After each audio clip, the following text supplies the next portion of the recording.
อภิปูชยามะสาธุโนพันเตภควาสุจิราภรินิพุตโตปิ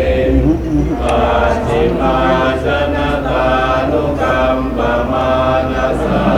งอิเมสกาเรตุปตาปนาการะโหเตปฏิคันนาตุอัมมากังติกรตังอิตายาสุขายาอะระหังสัมมาสัมพุทโธภะคะวาพุทธังภะคะวันตังอะภิวาเท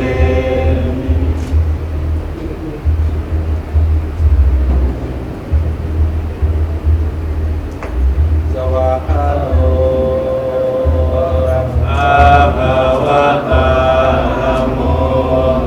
ธัมมังนามัสสามิ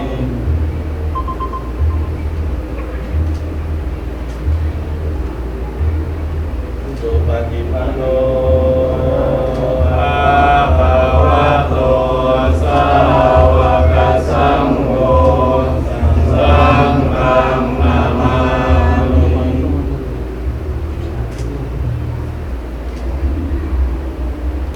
อันธมยังพุทธัสสะภะคะวะโตปุปปาคะนะมะคารังกะโต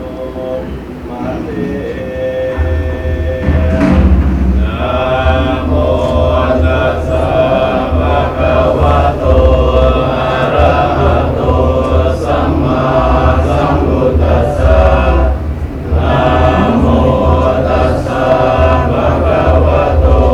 อะระหะโตสัมมาสัมพุทธัสสะนะโมตัสสะภะคะวะโตอะระหะโตสัมมาสัมพุทธัสสะพุทธังสรณังคัจฉามิธัมมังสรณังคัจฉามิสังฆังสรณังคัจฉามิดุติยัมปิพุทธังสรณังคัจฉามิดุติยัมปิธัมมังสรณังคัจฉามิดุติยัมปิสังฆังสรณังคัจฉามิตติยัมปิพุทธังสรณังคัจฉามิตติยัมปิธัมมังสรณังคัจฉามิตติยัมปิสังฆังสรณังคัจฉามิเอติปิโสภะคะวะอะระหังสัมมาสัมพุทโธวิชาจารณสัมปันโนสุขโตโลกวิทูอนุตตโรปุริสธรรมสารติสัทธาเทวมนุสสานังพุทโธภะคะวาติสวากขาโตภะคะวะตาธัมโมสันทิติโกอาการิโกเอหิปัสสิโกโอปัญญิโกปัจจตังเวทิตาโควินยูหิติสุปฏิปันโนภะคะวะโตสาวกสังโฆสุปฏิปันโนภะคะวะโตสาวกสังโฆยายาปฏิปันโนภะคะวะโตสาวกสังโฆสามีจิปฏิปันโนภะคะวะโตสาวกสังโฆยะติตังจัตตาริปุริสยุตานิอัตตปุริสปุตตะลาเอสะภะคะวะโตสาวกสังโฆอาหุเนยโยปาหุเนยโยทักขิเนยโยอัญจลิการณิโยอนุตตรังปุญญเกตังโลกัสสาติกัลลณียมัตตพุทธเดชยันตังสา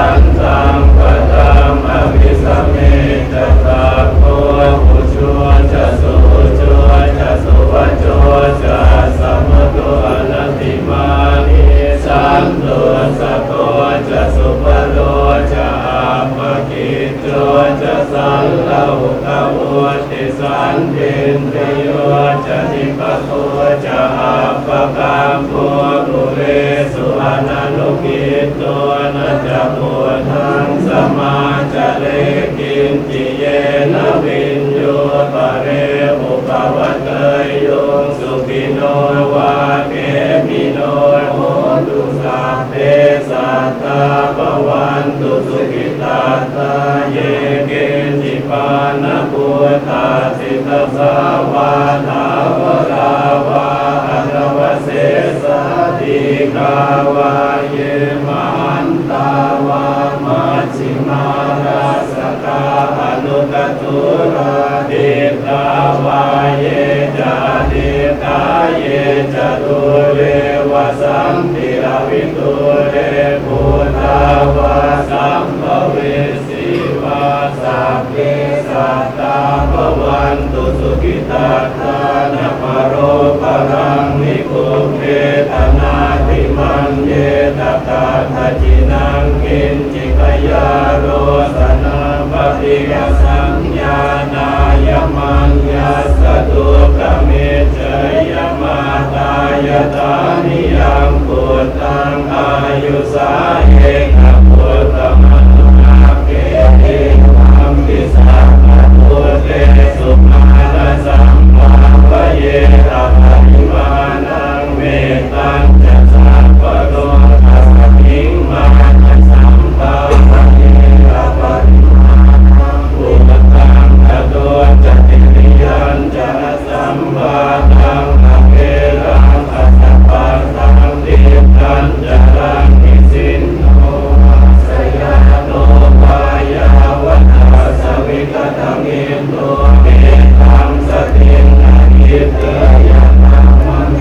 ตังมิอาตังอินะมาปุติตินจะอนุตตัมมะสีลวาตัสสะเนนะสัมปันโนรามิสุวินัยเกตังนะอิจาตุตัปปะเสยยังปุนะเรติมินิมินาสามุตันตันติเมฆะมุนิตาโทรัสเสนะมารังกานามิธัมมวิตินาจิตวามุนินโทตันเตจะสาววัตุเตจยมังคลานิปาราติเตกมติโยจิตสาวราติโตรัมปนาระวะกมานะมัตตะทะยังตังตันติสุตันตวิตินาจิตวามุนินโทตันเตจะสาววัตุเตจยมังคลานินาลากิริงกัจวรังอติมาตะพุตังกาวากิจักขมัสสนิวสุตารุนันตังเมตัมปุเสกวิตินาจิตวามุนินโทตันเตจะสาววัตุเตจยมังคลานิโอกิตตะกมติอาทัสสุตารุนันตังกาวันติโยจนะปะตังปุริมาระวันตังอิทิปิสัมคตมโนจิตวามุนินโท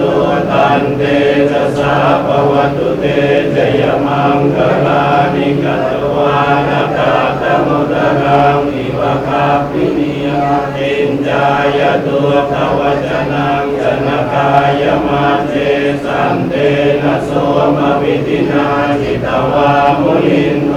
ตันเตจะสาภวตุเตจยมังคลานิสัจจังวิหายมติสัจจกวาตะเกตุงวาตาบิโรปิตมนังอติอันดภูตังปัญญาปฏิปัจจริโตจิตวามุนินโทตันเตจะสาภวตุเตจยมังคลานินันโตปนันทพุจกังวิมุตังมหิติงโกเตนะเทระพุจเกนะธรรมาปยันโตอิตุปเตสวิตินาจิตวามุนินโทตันเตจะสาภวตุเตจยมังคลานิทุกขาติติพุจเกนะสุตัตถะหันตังปัมมังวิ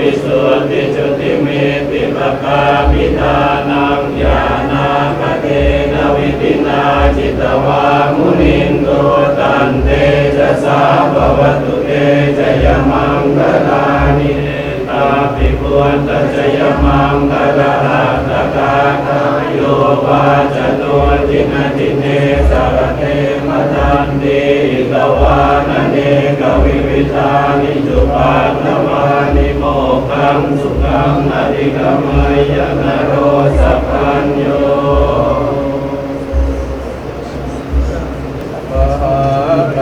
สุนิโกนาโถหิตายาสัพพปานินามโภเรตวาปารมีสัมมาปัตโตสัมโฆติมุตตมังเอเตนะสัจวัจเจ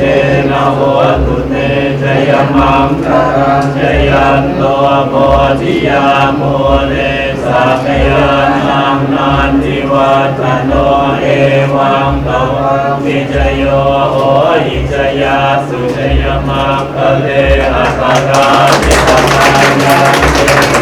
เตปัจจวิโกคะเลอภิเสเกสัพพะโพธานังนาคามาตัวมะโมตติสุนัขขังสุมังคลังสุภาภาคังสุติตังสุขโนสุโนโตจะสุเยตังธรรมจาริสุปตาปินังกายกรรมังวาจากรรมังปทากินังปทากินังมโนกรรมังปณิติเตปทากินังปทากินานิกัตวานรพันธะเตปทากิเนโตอาคันนาโตสุขิโตวิรุณโตปุณตสาสเนหโนโกสุขิโตโอหิสาสัพเพหิยาติภิสาอัตตราธาสุขิตาวิรุณหปุณตสาสเนหโนกาสุขิตาโอหิสาสัพเพหิยาติภิเตอัตตราธาสุขิตาวิรุณหปุณตสาสเนหโนกาสุขิตาโหทัสสะสัพเพหิยาติภิปุญญาติตานิกตัตยานัญญานิกตานิเมเตสัญญาวาคิโนตุสัตตานันตาปมาณกาสัตว์ทั้งหลายไม่มีที่สุดไม่มีประมาณจงมีส่วนแห่งบุญที่ข้าพเจ้าได้ทำในบัดนี้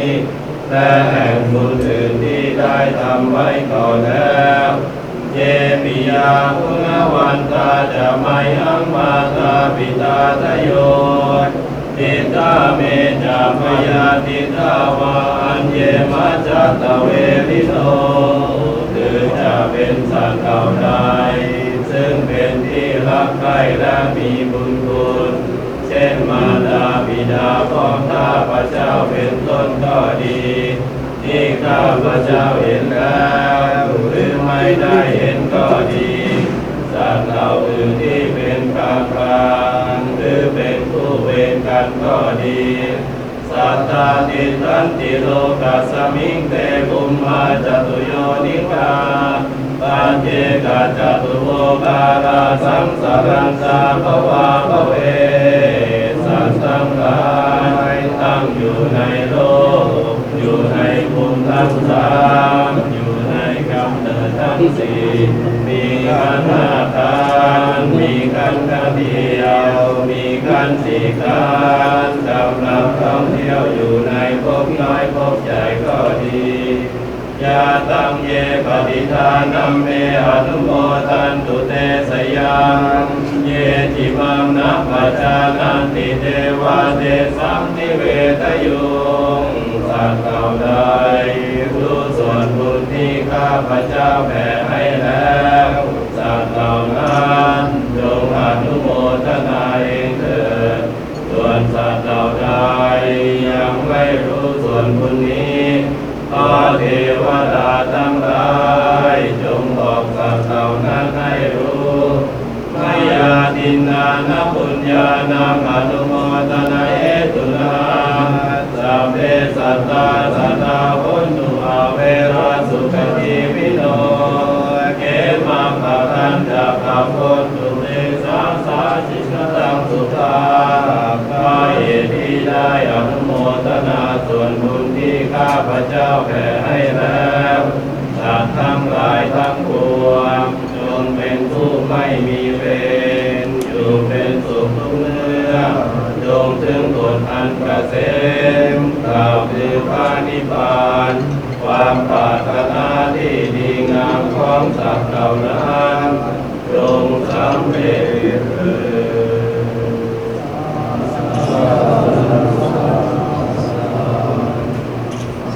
ดสะพยานังนันติวัตตโนเอวังตวังวิจโย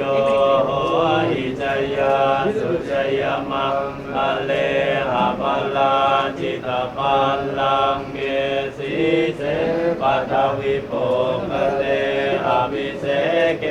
สามบุญดานาคาปัตตัวปโมดติสุนัขขัดดังสุมังคลังสุปาปาตังสุวัติตัง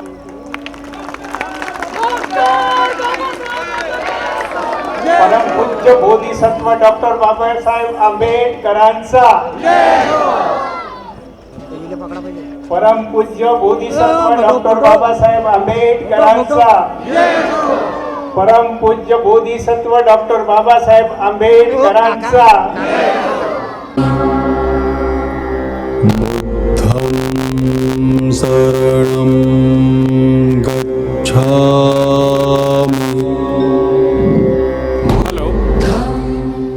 आजच्या कार्यक्रमाला आपण सुरुवात करतोय। आजच्या कार्यक्रमाचे अध्यक्षस्थान आयुष्यमान आकोडे साहेब अध्यक्ष बौद्ध धम्म प्रचार समिती भीमटेकडी अमरावती हे स्वीकारतील अशी मी त्यांना विनंती करतोय। तसेच आजच्या कार्यक्रमाचे स्वागताध्यक्ष म्हणून आयुष्यमान प्रकाशजी रविराव हे स्वागताध्यक्ष म्हणून आपलं स्थान ग्रहण करतील अशी मी त्यांना विनंती करतोय। अध्यक्ष बौद्ध धम्म प्रचार समिती भीमटेकडी अमरावती यांचं स्वागत बौद्ध धम्म प्रचार समितीचे उपाध्यक्ष आदरणीय आयुष्यमान भारतजी सहारे करतील अशी मी त्यांना विनंती करतोय।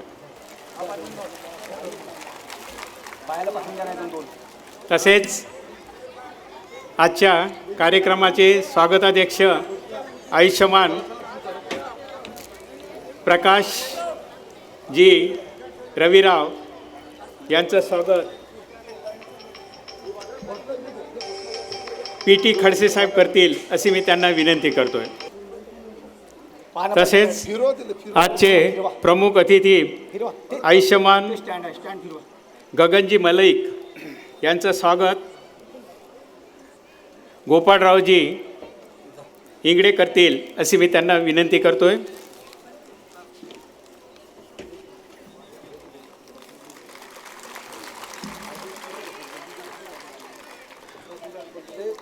आजच्या कार्यक्रमामध्ये उपस्थित झालेल्या मॅडम वॉली टीप थायलंड ज्यांनी आपल्याला ही मूर्ती दान दिलेली आहे त्यांचं स्वागत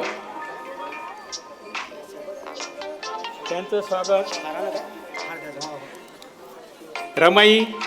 महिला मंडळ करतील अशी मी त्यांना विनंती करतो।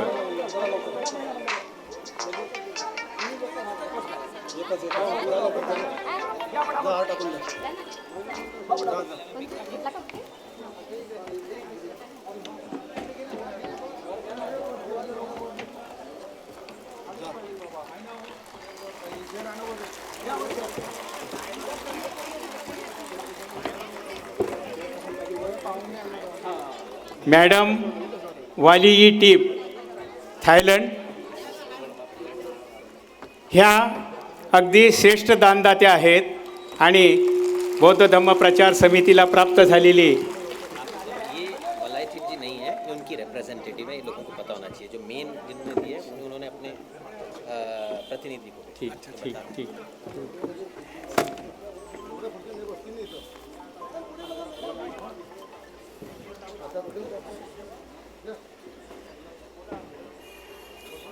मॅडम वाली टीप थायलंड यांच्या प्रतिनिधींचं आपण रमाई महिला मंडळांतर्फे स्वागत केलेलं आहे. इथं काहीतरी खेळाली काहीतरी आहे. त्यानंतर आयुष्यमान नितीनजी गजबिये यांचं स्वागत करण्यासाठी मी आमंत्रित करतो बौद्ध धम्म प्रचार समितीचे विश्वस्त आयुष्यमान ढोले साहेब यांना.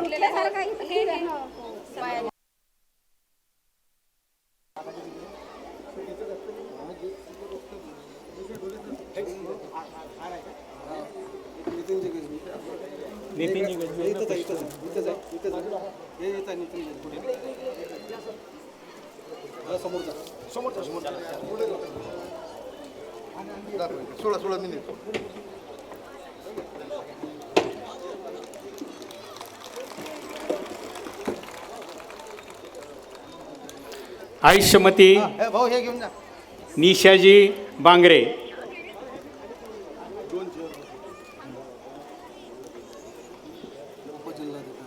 उपजिल्हाधिकारी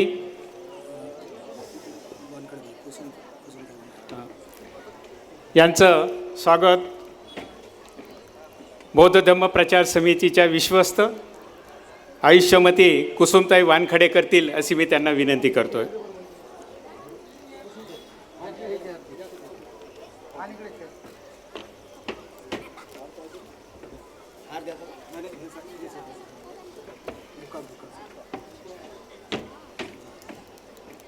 हे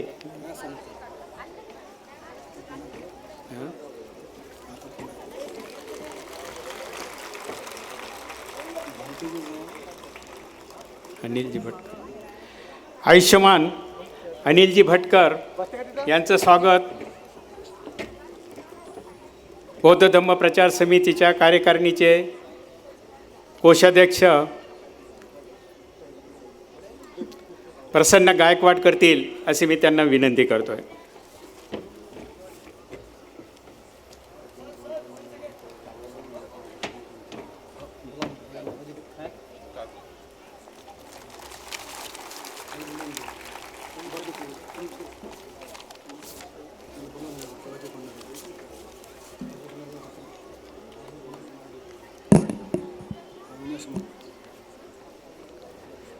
अविनाश भाऊ मार्डीकर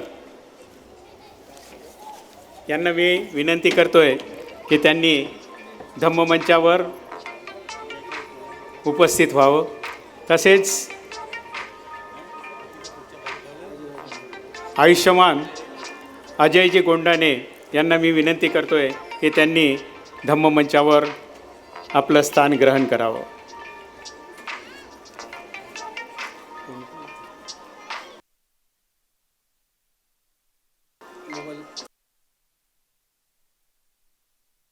करा बरं त्याला म्हणा सुधीरला फोन करा, सुधीरला फोन करून सांगा की बाई आली आहे.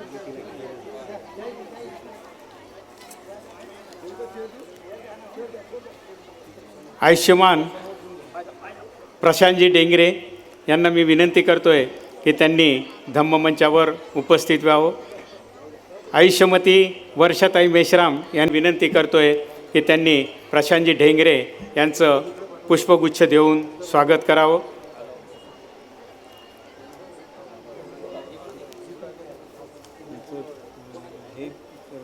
कोण आहे कोणी सांगा ना, कोणाचंही नाव सांगा.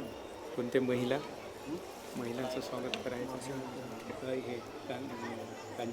कांचन आडोळे. तसेच आयुष्यमान वर्षाताई मेश्राम यांचं पुष्पगुच्छ देऊन स्वागत करतील कांचन आडोळे. प्रशांतजी ढेंगरे यांचं स्वागत राजाभाऊ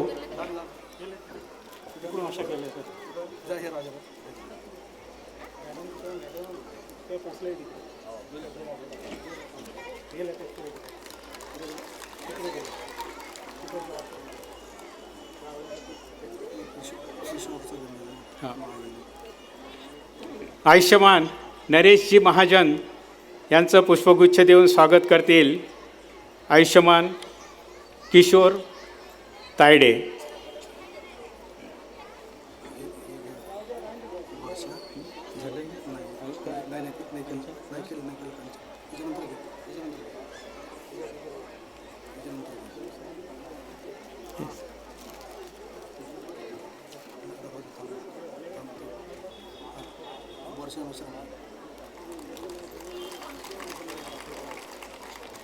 आयुष्यमती वर्षा मेश्राम यांचं स्वागत करण्यासाठी मी आमंत्रित करतो कांचन आडोळे यांना. कांचन आडोळे यांना विनंती करण्यात येते की त्यांनी आयुष्यमती वर्षाताई मेश्राम यांचं पुष्पगुच्छ देऊन स्वागत करावं.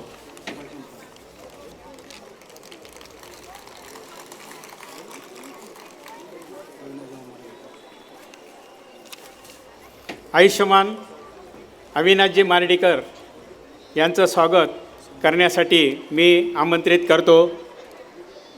बौद्ध धम्म प्रचार समितीचे कार्यकारिणीचे सदस्य आयुष्यमान उत्तमरावजी सिंगणापुरे यांना. आयुष्यमान उत्तमरावजी सिंगणापुरे यांना मी विनंती करतो आहे की त्यांनी अविनाश भाऊ मार्डीकर यांचं पुष्पगुच्छ देऊन स्वागत करावं. आयुष्यमान राहुलजी शृंगारे, आयुष्यमान राहुलजी शृंगारे यांचं स्वागत करण्यासाठी मी आमंत्रित करतो प्रवीण आकोडे यांना. आयुष्यमान अजय भाऊ गुंडाने यांचं स्वागत करण्यासाठी मी आमंत्रित करतो आयुष्यमान प्रवीण आकोडे यांना.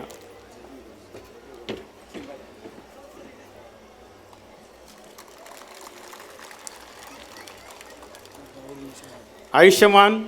राहुल मेश्राम यांचं स्वागत करण्यासाठी मी आमंत्रित करतो संस्थेचे विश्वस्त आदरणीय आयुष्यमान डॉक्टर दिलीप निकोसे सर.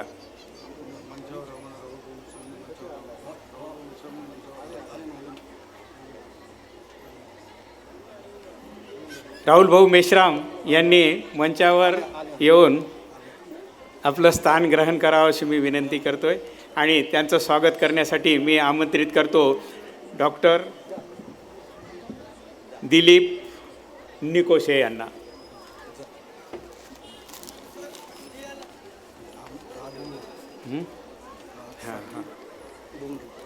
सात्विक बौद्ध धम्म प्रचार समितीतर्फे सात्विक डोंगरे यांचं स्वागत करण्यासाठी मी आमंत्रित करतो बौद्ध धम्म प्रचार समितीचे अध्यक्ष आदरणीय आयुष्यमान आकोडे साहेब यांना.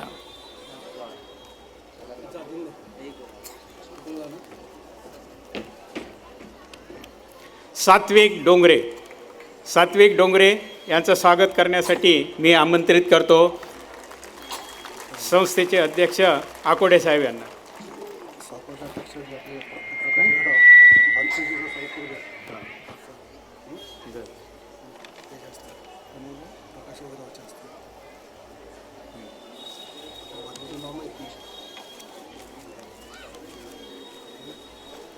बौद्ध धम्म प्रचार समिती द्वारा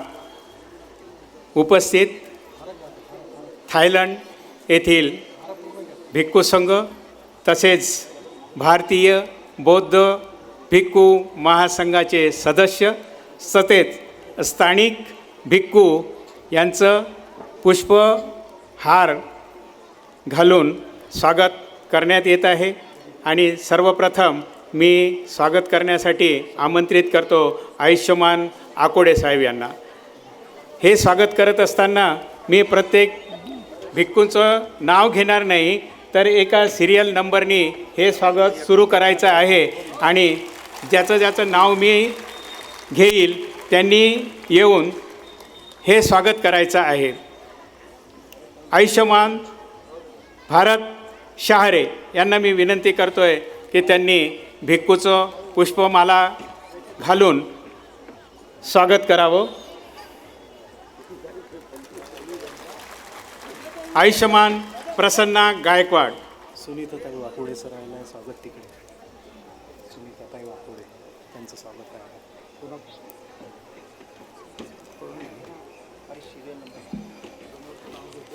हां, आयुष्यमान डॉक्टर प्राध्यापक जयंतराव बनसोड.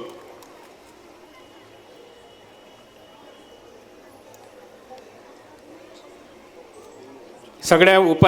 उपासक आणि उपासिकांना तसेच ज्या सदस्यांचं मी नाव घेतो आहे त्यांना विनंती करण्यात येते की त्यांनी मंचावर येऊन पंचांग प्रणाम करायचा नाही आहे, तर पंचांग प्रणाम संपूर्ण बौद्ध धम्म प्रचार समिती एकत्रितपणे करणार आहे, तर त्यामध्ये वेळ घालवू नये त्यांनी. हां, नंतर मी आमंत्रित करतोय भिक्खूंज संघाचं स्वागत करण्यासाठी आजच्या कार्यक्रमाचे स्वागताध्यक्ष आदरणीय आयुष्यमान प्रकाश भाऊ रविराव यांना.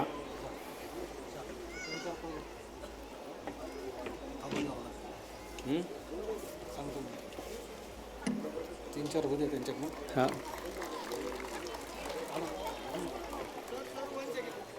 प्रकाश भाऊ रविराव यांना मी विनंती करतोय की त्यांनी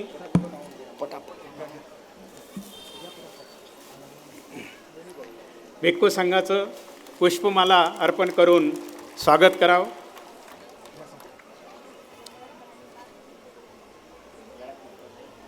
आयुष्यमान प्राध्यापक भगवानजी गोसावी यांना मी विनंती करतोय की त्यांनी पुष्पमाला अर्पण करून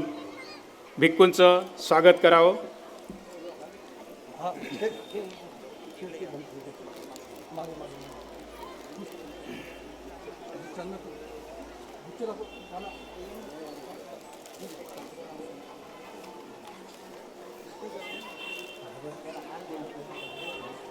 मला फोन आहे तुमच्या केला का? रोटेशन चालू आहे. हां हां,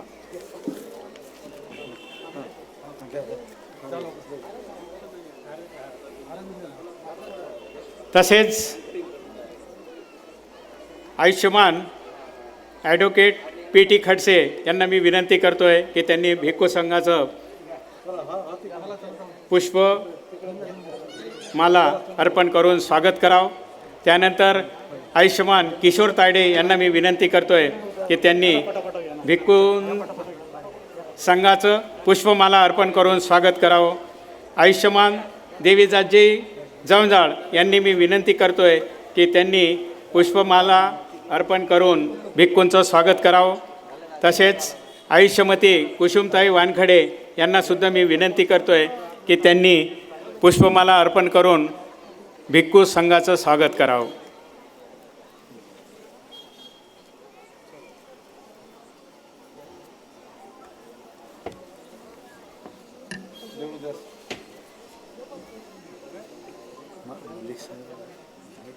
झालं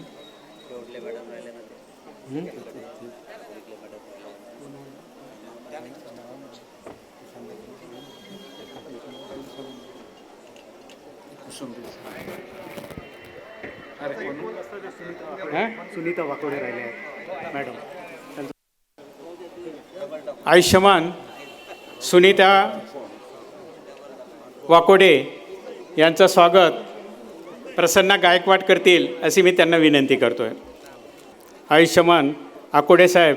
यांना विनंती करतो आहे की त्यांनी आजच्या ह्या कार्यक्रमाचं प्रास्ताविक करावं. सर्वांना मैत्रीपूर्व जय भीम. अरे जोराने म्हणा, अमरावतीला संपूर्ण कानाकोपऱ्यात आवाज गेला पाहिजे. जय भीम. Very good. जगाला शांतीचा संदेश देणारे तथागत भगवान बुद्ध ज्या महामानवांनी या देशातील तळागाळातील पीडित जनतेला बौद्ध धम्माची दीक्षा देऊन प्रज्वलित केलं, असे भारतीय घटनेचे शिल्पकार बोधिसत्व परमपूज्य डॉक्टर बाबासाहेब आंबेडकर आरक्षणाचे जनक छत्रपती शाहू महाराज, समाजोद्धारक महात्मा ज्योतिराव फुले, छत्रपती शिवाजी महाराज आणि ज्या ज्या महामानवांनी शोषित आणि पीडित जनतेच्या उत्कर्षाकरता आपलं जीवन खर्ची घातलं, त्या सर्व महामानवांना त्रिवार अभिवादन.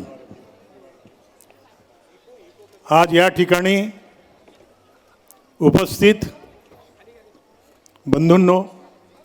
आजच्या या कार्यक्रमाला थायलंड इथून आलेले भंते भदंत तिप्पर्याती सुधी या मंचावर त्यांचा संपूर्ण भिक्षू संघ, अमरावती जिल्ह्याचे संपूर्ण भिक्खू संघ, विशेषत्वाने महाथेरो सत्यानंदजी व त्यांचा संघ यांना मी वंदन करतो. आपण या ठिकाणी प्रमुख भंतेंची देशना ऐकण्याकरता जमलेला आहात. मी जास्त वेळ घेणार नाही.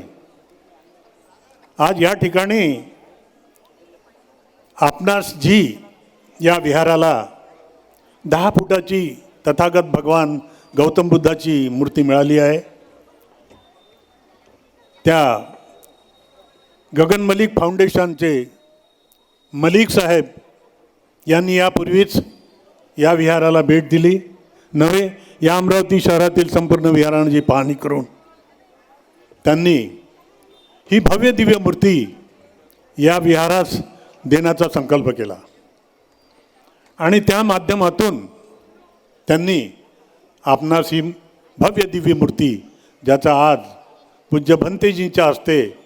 मलिक साहेबांच्या उपस्थितीत व संपूर्ण भिक्षू संघाच्या उपस्थितीत अनावरण झालं, ते गगन मलिक संपूर्ण मंच, अशी ही भव्य दिव्य मूर्ती आपणास या विहाराला प्राप्त झालेली आहे. आणि उपासक बंधू आणि भगिनींनो, मी आपणास सांगू इच्छितो की काही लोकांचा आग्रह होता की ही मूर्ती बाहेर बसवावी, परंतु मूर्तीचे काही नियम बसवण्याचे आहेत, त्याला शासनाचे खूप कडक निर्बंध आहेत आणि ही मूर्ती ब्रॉन्झची असल्यामुळे ती आपल्याला बाहेर बसवता येणार नाही. हा निर्णय आमच्या समितीने घेतला आणि आपण बघितलं असेल, अतिशय उत्कृष्ट सुंदर असं सजावट आपण त्या मूर्तीच्या आजूबाजूला केलेली आहे. त्याचप्रमाणे या विहारामध्ये जी डॉक्टर बाबासाहेब आंबेडकरांचा हा जो भव्य दिव्य पुतळा आपल्याला या ठिकाणी उभा असलेला दिसत आहे, त्याचं रीतसर लोकार्पण आज या ठिकाणी होत आहे. त्याचासुद्धा बौद्ध धम्म प्रचार समितीला असा फार मोठा अभिमान आहे की या भीमटेकडीवर, ज्या भीमटेकडीचं नाव भीमटेकडी आहे, त्या ठिकाणी डॉक्टर भीमराव आंबेडकरांचा अष्टधातूचा पुतळा बाजारात पाहिजे होता. आणि असा पुतळा बौद्ध धम्म प्रचार समितीच्या सर्व संचालक मंडळाचे कार्यकर्ते, विश्वस्त तथा या शहरातील उपासक बंधू आणि भगिनींनो यांनी सर्वांनी आम्हाला आर्थिक मदत केली आणि त्या मदतीच्या माध्यमातून हा भव्य दिव्य पुतळा या ठिकाणी उभा करण्यात आलेला आहे.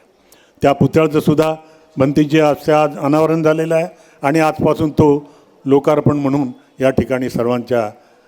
दर्शनाकरता खुला करण्यात आलेले. अशा प्रकारचं हे कार्य बौद्ध धम्म प्रचार समिती वारंवार या टेकडीवर धम्माचा प्रचार आणि प्रसार कसा व्हावा या माध्यमातून करत असते. आज या ठिकाणी आपण बहुसंख्येने उपस्थित झाला. बौद्ध धम्म प्रचार समितीच्या वतीने मी आपला आभारी आहे. आणि यानंतर वेळ फारच कमी आहे आणि भंतेजींना आपल्याला दिसना द्यायची आहे, आपल्याला ते श्रवण करायची आहे. म्हणून मी या ठिकाणी माझ्या शब्दाला विराम देतो. जय भीम, जय महाराष्ट्र. ठीक आहे, धन्यवाद अकोडे साहेब. यानंतर मी आमंत्रित करतोय आयुष्यमान प्रकाशजी रविराव यांना. प्रकाशजी रविराव नगररचना अधिकारी आहेत आणि त्यांना मी विनंती करतो आहे की आजच्या ह्या कार्यक्रमाच्या निमित्ताने त्यांनी प्रबोधनात्मक 2 शब्द बोलावे. सर्वांना सप्रेम जय भीम. जय भीम. जय भीम. विश्वाला शांतीचा संदेश देणारे महाकारुणिक तथागत भगवान बुद्ध, ज्यांनी आपल्या फाटक्या जिंदगीला कोड दिला, ज्यांनी ताणलेल्या पाखरांना पाण्याचा घोड दिला, ज्यांनी मुरदाळ माणसांना श्वासोश्वास दिला, ज्यांनी भुकेल्यांना आपला भाकरीचा घास दिला, ज्यांनी अक्षर माहीत नसलेल्यांना आपला शिक्षणाचा हक्क दिला, त्यांनी आपल्याला पेन दिला, आवाज दिला आणि स्वाभिमान दिला, ज्यांनी या जगामध्ये करोडो लोकांच्या मनावर आपल्या कर्तृत्वाने, आपल्या विचाराने, आपल्या कार्याने आपल्या मनात जो ठसा उमटवला, करोडो लोकांचे घर त्यांनी उद्धारले आणि ज्यांनी दीनदुबळ्या लोकांना स्वाभिमाने जगण्याचा हक्क दिला, असे ते युगपुरुष, विश्वरत्न, वंदनीय महामानव, बोधिसत्व डॉक्टर बाबासाहेब आंबेडकर यांच्या पावन स्मृतीस मी प्रथम अभिवादन करतो. जय भीम. या देशामध्ये ज्यांनी रयतेचे राज्य आणले ते छत्रपती शिवाजी महाराज, ज्यांनी महिलांना शिक्षणाचे हक्क प्राप्त करून दिलेत ते क्रांतिसूर्य महात्मा ज्योतिबा फुले, सावित्रीबाई फुले, ज्यांनी या महामानवास जन्म दिला त्या भीमाई, ज्यांनी आपल्याला हक्क मिळवण्यासाठी महामानवास साथ दिली त्या त्यागमूर्ती रमाई, या विभागातील थोर संत गाडगे महाराज यांच्या विचारांना मी प्रथम अभिवादन करतो. या ठिकाणी उपस्थित मंचकावर सर्व भिक्षुगण यांना त्रिवार वंदन करतो, ज्यांनी आपल्याला या विहारामध्ये 10 फूट उंच अशी मूर्ती भेट दिली, त्यांचे मी अभिनंदन करतो. आणि ज्यांच्या कार्याने आपल्या भारतात बौद्ध धर्माचा प्रचार आणि प्रसार होतो ते या ठिकाणी उपस्थित असलेले गगन मलिकजी यांचेसुद्धा मी स्वागत करतो. महाकारुणिक तथागत भगवान बुद्धाने संपूर्ण जगास अहिंसा, अस्तेय, अव्यभिचार, असत्य निषेध व अमादन या 5 तत्वाचा संदेश दिला. त्या 5 तत्वाच्या संदेशाची संजीवनी डॉक्टर बाबासाहेब आंबेडकरांनी धम्मरूपाने आपणास देऊन एक महान क्रांती घडवली. ती गोष्ट आजसुद्धा प्रासंगिक आहे.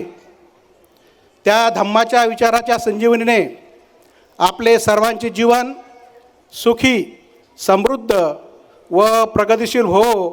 हीच म्या प्रसंगी सर्वांना हार्दिक शुभेच्छा देतो. या भारत देशामध्ये पूर्वी आदिम समन संस्कृती व आर्य संस्कृती यांचा जोरात संघर्ष होत चाललेला होता आणि त्याच संघर्षामध्ये तथागत गौतम बुद्धांनी बहुजन हिताय बहुजन सुखाय हा मूलमंत्र देऊन ज्यांनी बहुजनाचा कैवार घेतला, त्यांनी माणसाला माणूस म्हणून जगण्याचा अधिकार दिला आणि ते जगणं सहाय्य करण्यासाठी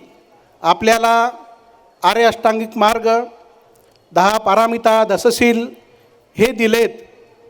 आणि त्या मार्गाने आपण आपले जीवन जगत आहोत. हे करीत असताना त्यांनी काही नियम पण आपल्याला घालून दिलेले आहेत. कारण धम्माचा प्रचार आणि प्रसार करत असताना काही नियमावली तयार केलीत. ते नियमावली तयार करीत असताना आपल्याला त्यांनी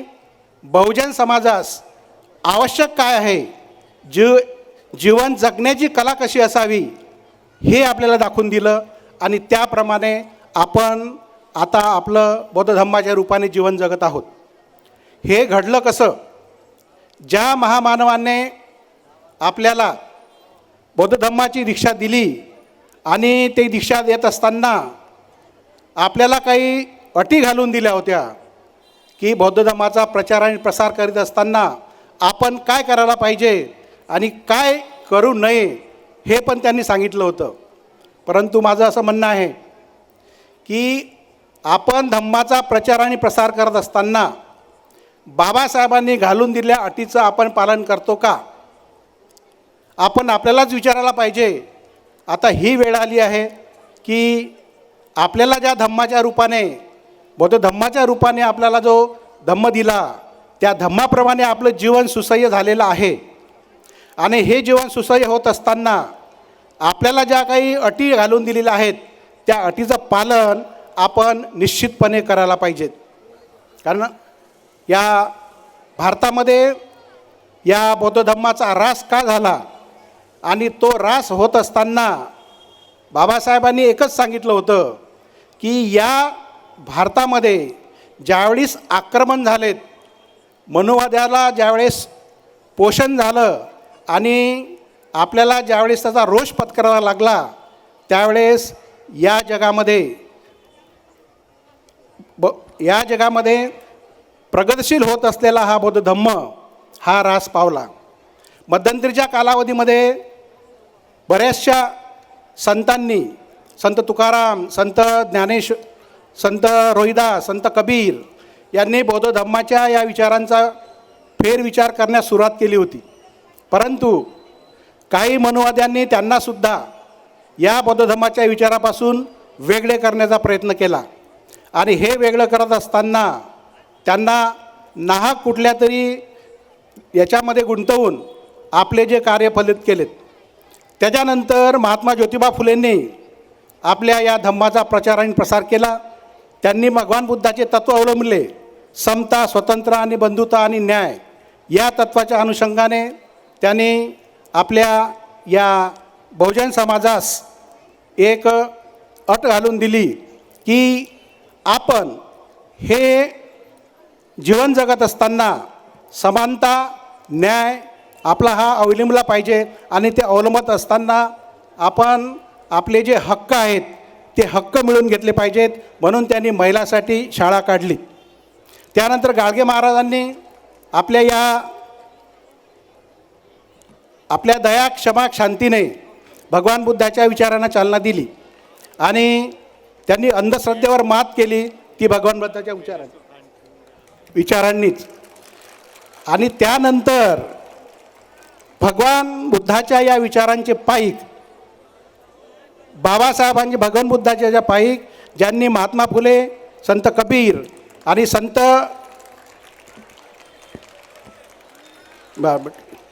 ठीक आहे. मी सर्वांना शुभेच्छा देतो. मी काय जास्त बोलणार नाही. आणि मला यांनी सांगितलं ठीक आहे. जय भीम, जय भारत, जय संविधान. यानंतर मी आमंत्रित करतोय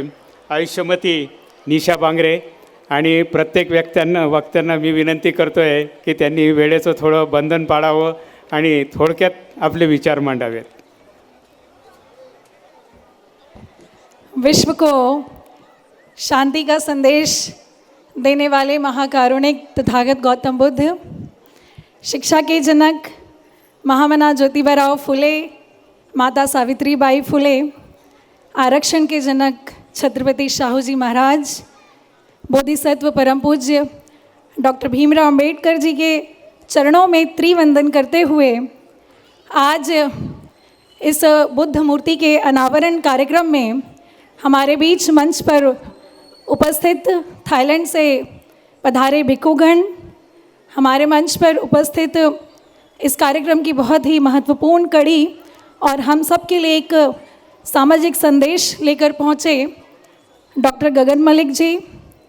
मंच पर उपस्थित गगन मलिक फाउंडेशन के सभी पदाधिकारीगण, उपस्थित नितिन गजबिये भैया, स्मिता ताई और सबसे महत्वपूर्ण बौद्ध धम्म प्रचार समिति के सभी सदस्य और इस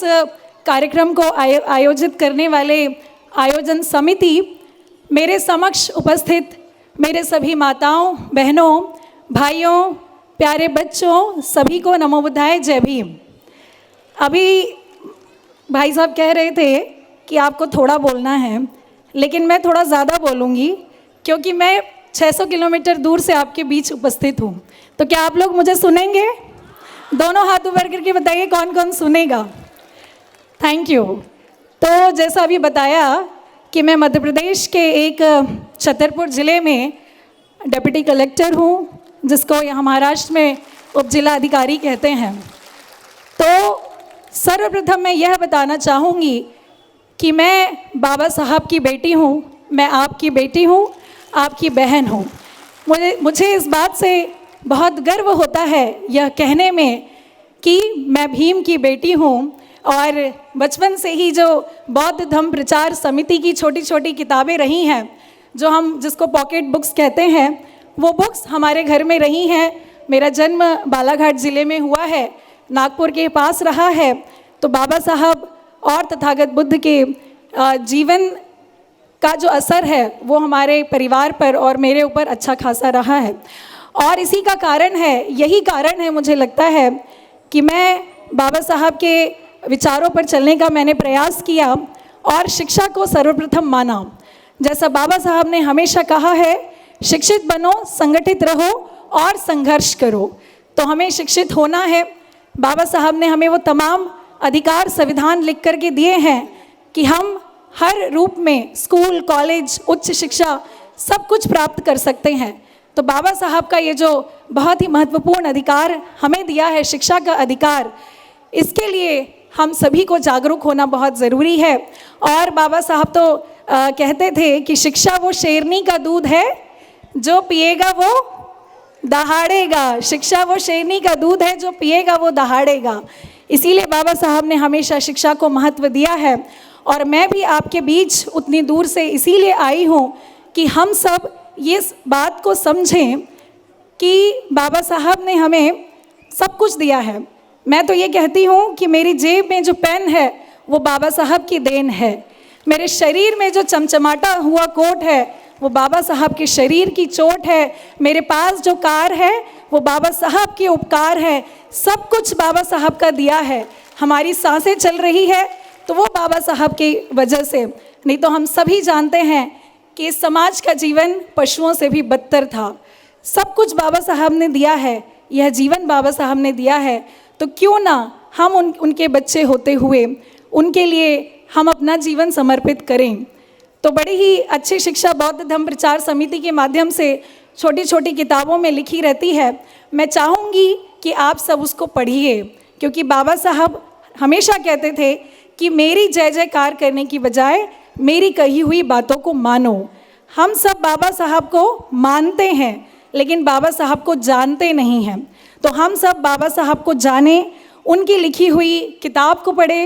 बौद्ध उनकी जो जितनी भी किताबें हैं बौद्ध धर्म से संबंधित हो या अन्य कोई किताबें, वो हमेशा एक अच्छा संदेश देती है। चाहे वो अखंड भारत को लेकर के उनकी बात कही गई हो या हमारे जीवन में एक सामाजिक, धार्मिक, आर्थिक, राजनैतिक, कैसा हमारा शैक्षणिक काम होना चाहिए, ये सारे जीवन के आयाम जो है वो बाबा साहब ने अपनी किताबों में, अपने विचारों में रखा है।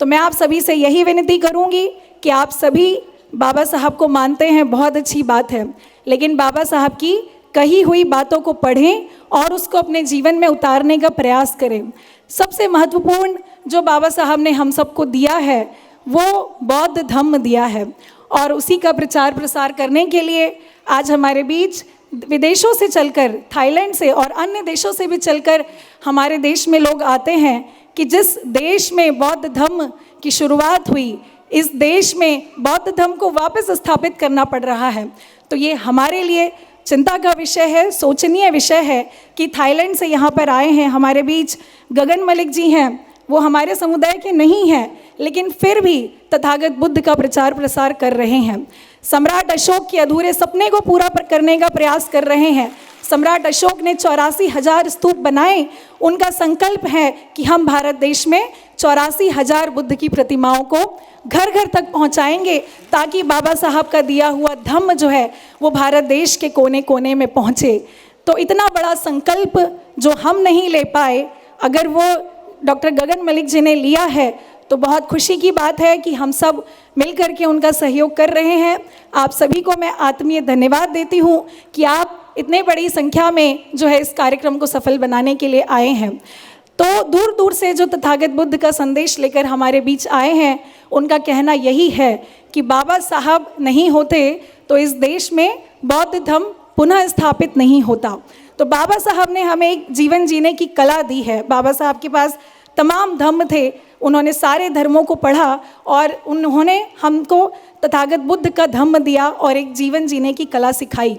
तो क्या कहता है बुद्ध का धम्म? बुद्ध का धम्म हम सब पढ़ते हैं, बुद्धम शरणम गच्छामि, धम्मम शरणम गच्छामि, संघम शरणम गच्छामि। लेकिन कभी विचार करते हैं कि ये क्या है, इसका मतलब क्या है? हमारी किताबों में लिखा रहता है। मैं यही आपसे हाथ जोड़कर अपील करूंगी कि सभी माता पिता अपने बच्चों को, छोटे बच्चों को बाल्यकाल से ही जो तथागत बुद्ध की कही हुई बातें हैं, पाली में लिखी हैं, हम उसको हिंदी में कन्वर्ट करके बताएं कि क्या होता है। मैंने जो सीखा है, और मैं आपसे ये बात और इसमें ऐड करना चाहूँगी, बड़ी ही गर्व की बात है कि चाहे वो यूपीएससी का एग्ज़ाम हो या किसी भी स्टेट की पीएससी का एग्ज़ाम हो, उसमें एक सब्जेक्ट आजकल एथिक्स का जुड़ गया है, नीति शास्त्र, और उसमें कुछ नहीं बल्कि तथागत बुद्ध के मध्य मार्ग को बताया जाता है। तो हमें तो गर्व होना चाहिए इस बात पर कि तमाम जो राजनीतिक जनप्रतिनिधि हैं या फिर इस देश के प्रशासनिक अधिकारी हैं, उन्हें पहले मध्यम मार्ग सिखाया जाता है, उसके बाद ही वो किसी कुर्सी पे बैठ पाते हैं। तो हमें इस बात का गर्व होना चाहिए कि तथागत बुद्ध ने जो बात कही है, बुद्धम शरणम गच्छामि। क्या है बुद्धम शरणम गच्छामि? हम बुद्ध की शरण में जाएं, जो बुद्धिमान है हम उसकी शरण में जाएं, हमें ऐसे लोगों की संगति करनी चाहिए। धम्मम शरणम गच्छामि, हम धम्म की शरण में जाएं, ऐसा आचरण ऐसा धर्म जो आचरण करने योग्य है, हम ऐसे धम्म की शरण में जाएं। और संघम शरणम गच्छामि, यानी हम संघ की शरण में जाएं, हमें संगठित होने की ज़रूरत है, जो बाबा साहब ने भी हमेशा कहा है। तो ये तमाम बातें जो तथागत बुद्ध और बाबा साहब डॉक्टर आम्बेडकर ने हम सबको विरासत में दी है, अब ये हमारा कर्तव्य बनता है कि हम इसको कितना आगे लेके जा पाते हैं। अभी गगन मलिक फाउंडेशन की तरफ से कल से एक धम्म यात्रा का शुभारंभ हो रहा है। 100 भिक्षु जो है, सामनेर जो हैं, वो विभिन्न राज्यों से होते हुए लेह लद्दाख पहुँचेंगे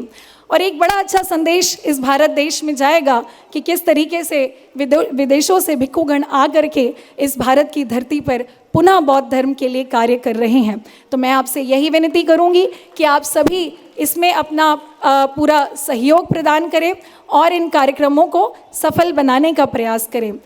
यही कहना चाहूँगी कि जितने बच्चे यहाँ बैठे हैं, बाबा साहब के बारे में कहा जाए तो पूरी रात बीत जाएगी। बाबा साहब का पूरा जीवन ही एक संघर्ष है, पूरा संदेश है, पर उन्होंने जो सबसे ज़्यादा किसी चीज़ पर अगर जोर दिया है तो वो शिक्षा पर दिया है। सभी बच्चे अपने अपने जीवन में एक लक्ष्य बनाएं कि हमें पढ़ लिख कर क्या बनना है, लेकिन बाबा साहब ने उसमें भी एक बात कही कि मेरे समाज के लोगों, तुम डॉक्टर बनो, इंजीनियर बनो, वकील बनो, आईएएस बनो, आईपीएस बनो, चाहे जो बन जाओ, लेकिन अगर कलेक्टर बनो तो ऐसे कलेक्टर बनो कि समाज में फैली हुई बीमारियों को दूर कर सको। अगर एसपी बनो तो ऐसे एसपी बनो कि समाज में फैले हुए अपराधों को कम कर सको। अगर डॉक्टर बनो तो ऐसे डॉक्टर बनो कि समाज में व्याप्त बीमारियों को दूर करने का प्रयास करो। कहने का मतलब सिर्फ इतना है कि हम कुछ भी बन जाएं, चाहे डॉक्टर, इंजीनियर, कलेक्टर, एसपी, लेकिन अगर हम अपनी सामाजिक पृष्ठभूमि को भूल गए और हम अपने उन जो हमारे समाज में जो पीछे रह गए, वंचित है, अभी भी मुख्य धारा से पीछे हैं, हमारे गांव बस्ती में रहते हैं, अगर हमने उनका हाथ नहीं थामा, उन्हें आगे नहीं बढ़ाया, तो हम बाबा साहब के सच्चे अनुयायी नहीं हो सकते। बाबा साहब ने कभी नहीं कहा कि हम स्वयं के लिए करें। बाबा साहब ने हमेशा कहा कि हम वो शिक्षा अर्जित करें जो समाज में परिवर्तन ला सके। यानी कि हम जो भी शिक्षा अर्जित करते हैं, हमारा उद्देश्य किसी कक्षा को पास करने का, किसी परीक्षा को पास करने का नहीं होना चाहिए कि हम कक्षा 10वीं में हैं, 12वीं में हैं, या इंजीनियरिंग कर रहे हैं, या यूपीएससी की तैयारी कर रहे हैं, तो सिर्फ यही उद्देश्य ना हो, बल्कि पलटकर आप अपने समाज को देखें कि बाबा साहब ने पूरा जीवन संघर्ष किया और हम लोगों को सब कुछ दिया। अब हम क्या कर रहे हैं? हम बाबा साहब को कितना लौटा रहे हैं? बाबा साहब ने तो यहाँ तक कि हम सभी जानते हैं कि बाबा साहब के विचार कहते थे कि मैं किसी समाज की प्रगति को उस समाज की महिला की प्रगति से मापता हूँ। यानी कि उस समाज की महिला ने कितनी प्रगति की है, उससे बाबा साहब देखते हैं कि समाज कितना ऊपर उठा है। बाबा साहब ने भारतीय संविधान में वो तमाम अवसर महिलाओं को दिए हैं, बच्चियों को दिए हैं कि वे भाइयों का, अपने भाइयों के साथ कंधे से कंधा मिलाकर समानता के अवसर से जो है पढ़ाई कर सकें। तो मैं आप सभी से, सभी माता पिता से यही कहना चाहूँगी कि बाबा साहब ने जो समानता सभी के लिए दी है, ना सिर्फ जाति धर्म बल्कि लिंग में भी उन्होंने कहा है कि अपने बेटों को भी, अपनी बेटियों को भी उतनी ही समान अवसर आप प्रदान करें जितनी आप अपने बेटों को करते हैं। और बाबा साहब, धन्य है वो बाबा साहब। मैं तो अपना माथा रगड़ रगड़ के भी अगर वो कर दूँ तो मुझे तब भी सुकून नहीं होगा कि वो बाबा साहब एक पुरुष होते हुए महिलाओं का दर्द उन्होंने किस तरीके से समझा कि महिलाओं के अधिकार के लिए उन्होंने अपना मंत्री पद तक त्याग दिया, हिंदू कोड बिल जब पास नहीं हुआ। तो इतना बड़ा जो उन्होंने योगदान इस पूरी भारत देश की, ना सिर्फ इस समाज के, अपने समाज के, बल्कि इस देश के प्रत्येक महिला, मैं तो ये कहूँगी कि अगर बाबा साहब को सिर्फ एक समाज के दायरे में देखा जाएगा तो ये उनके व्यक्तित्व के साथ नाइंसाफ़ी होगी। बाबा साहब ने भारत देश के प्रत्येक व्यक्ति के लिए भारतीय संविधान में प्रावधान किए हैं, खासकर महिलाओं के लिए। तो महिलाओं को ऋणी होना चाहिए कि बाबा साहब एक पुरुष होते हुए भी महिलाओं के दर्द को उन्होंने समझा, सभी के लिए समान अवसर की बात की, और उसी का नतीजा है कि आज महिलाएं भी प्रधानमंत्री, राष्ट्रपति, कलेक्टर, इंजीनियर, डॉक्टर सब बन रही हैं। तो ये बाबा साहब की देन है। तो कहने का मतलब यही है कि बाबा साहब ने इतना कुछ किया है कि उनको शब्दों में बयान नहीं किया जा सकता। तो हम सभी का यही कर्तव्य है, हमें अपने कर्तव्य का बोध होना बहुत ज़रूरी है कि हम पे बैक टू सोसाइटी जो कहते हैं, हम अपने समाज को क्या दें, है ना। तो इस भारत देश के लिए बाबा साहब ने जो किया है, हम उसको आगे कैसे बढ़ाएं, ये जो धम्म का चक्र है वो गतिशील कैसे रहे कि कभी ख़त्म ना हो। बाबा साहब ने जो भी बातें हमारे आर्थिक, राजनीतिक, धार्मिक, सामाजिक क्षेत्रों के लिए कही है, शैक्षणिक चीज़ों के लिए कही है, आप बच्चों उसको गौर से पढ़िए और उसको अपने जीवन में अमल लाने का प्रयास करिए। बाबा साहब ने संविधान लिखा और संविधान पूरे भारत देश को जोड़ता है। और बताने में मुझे कोई संकोच नहीं है कि मैंने अपनी शादी भी संविधान को साक्षी मानकर की थी, क्योंकि बाबा साहब ने संविधान रूपी जो हमें ग्रंथ दिया है वही एक ऐसी कड़ी है जो पूरे भारत देश को एक दूसरे से जोड़ती है। तो बाबा साहब के संविधान का सम्मान हम सभी करते हैं, हम सभी उनके बच्चे हैं, हम सभी अपने अपने अधिकारों को तो जानते हैं, लेकिन हम अपने कर्तव्यों को भी जानें, ऐसा मैं आप सभी से अपेक्षा करती हूँ। और चूँकि मैं आपके समाज की ही बहन बेटी हूँ, किसी की शिक्षा में, किसी के अगर आप लोगों को लगता है कि मैं आपके बच्चों को मोटिवेट कर सकती हूँ पढ़ाई के लिए, तो मैं हमेशा आपके साथ एक परिवार के सदस्य की तरह उपस्थित रहूँगी। अभी 600 किलोमीटर दूर से चलकर आई हूँ,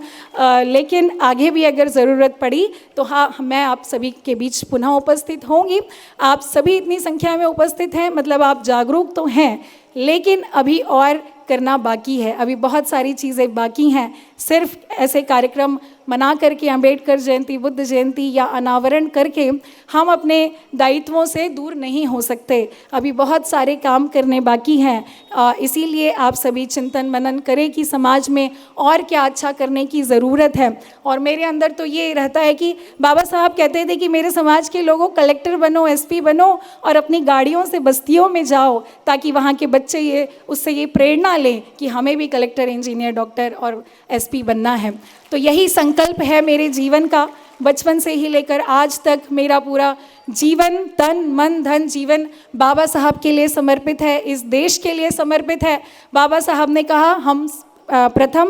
सर्वप्रथम और अंततः भारतीय हैं। इसीलिए हमें हमेशा अपने भारतीय होने पे गर्व होना चाहिए, हमें अपनी माटी से प्रेम होना चाहिए, देश सेवा ही हमारी प्राथमिकता होना चाहिए और बाबा साहब के संवैधानिक मूल्यों को स्थापित करना ये हमारी प्राथमिकता होनी चाहिए। कहने के लिए बहुत कुछ है, अभी हमारे बहुत सारे वक्तागण बाकी हैं। आप सभी ने मुझे यहाँ आमंत्रित किया, मैं बौद्ध धम्म प्रचार समिति का बहुत बहुत धन्यवाद देती हूँ। गगन मलिक फाउंडेशन के सभी सदस्यों को बहुत बहुत धन्यवाद देती हूँ। आप सभी ने जो मुझे सुना उसके लिए मैं बहुत बहुत धन्यवाद देती हूँ। अंत में 4 पंक्तियों से अपनी बात ख़त्म करना चाहूँगी कि कर सको अपनी वाणी में तो वो हुनर पैदा करो, कर सको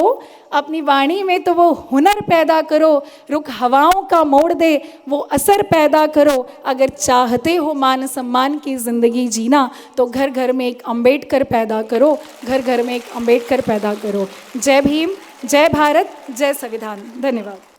धन्यवाद आयुष्यमती निशाजी बांगडे मॅडम। यानंतर आपण ज्यांचे प्रबोधनपर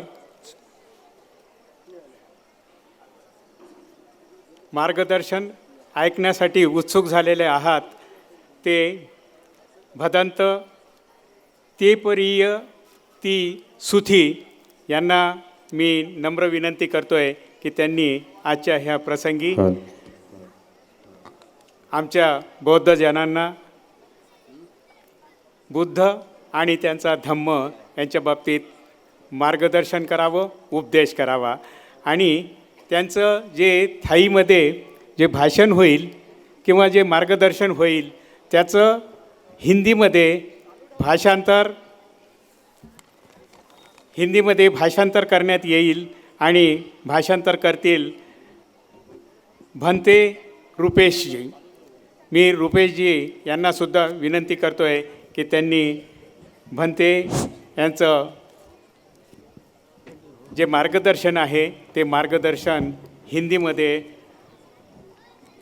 ट्रान्सलेट करून आमच्यापर्यंत पोहोचवावं। नमो तस्सा भगवतो अरहतो सम्मा संबुद्धस्सा। नमो तस्सा भगवतो अरहतो सम्मा संबुद्धस्सा। नमो तस्सा भगवतो अरहतो सम्मा संबुद्धस्सा। बुद्धं धम्मं संघं नमस्सामि।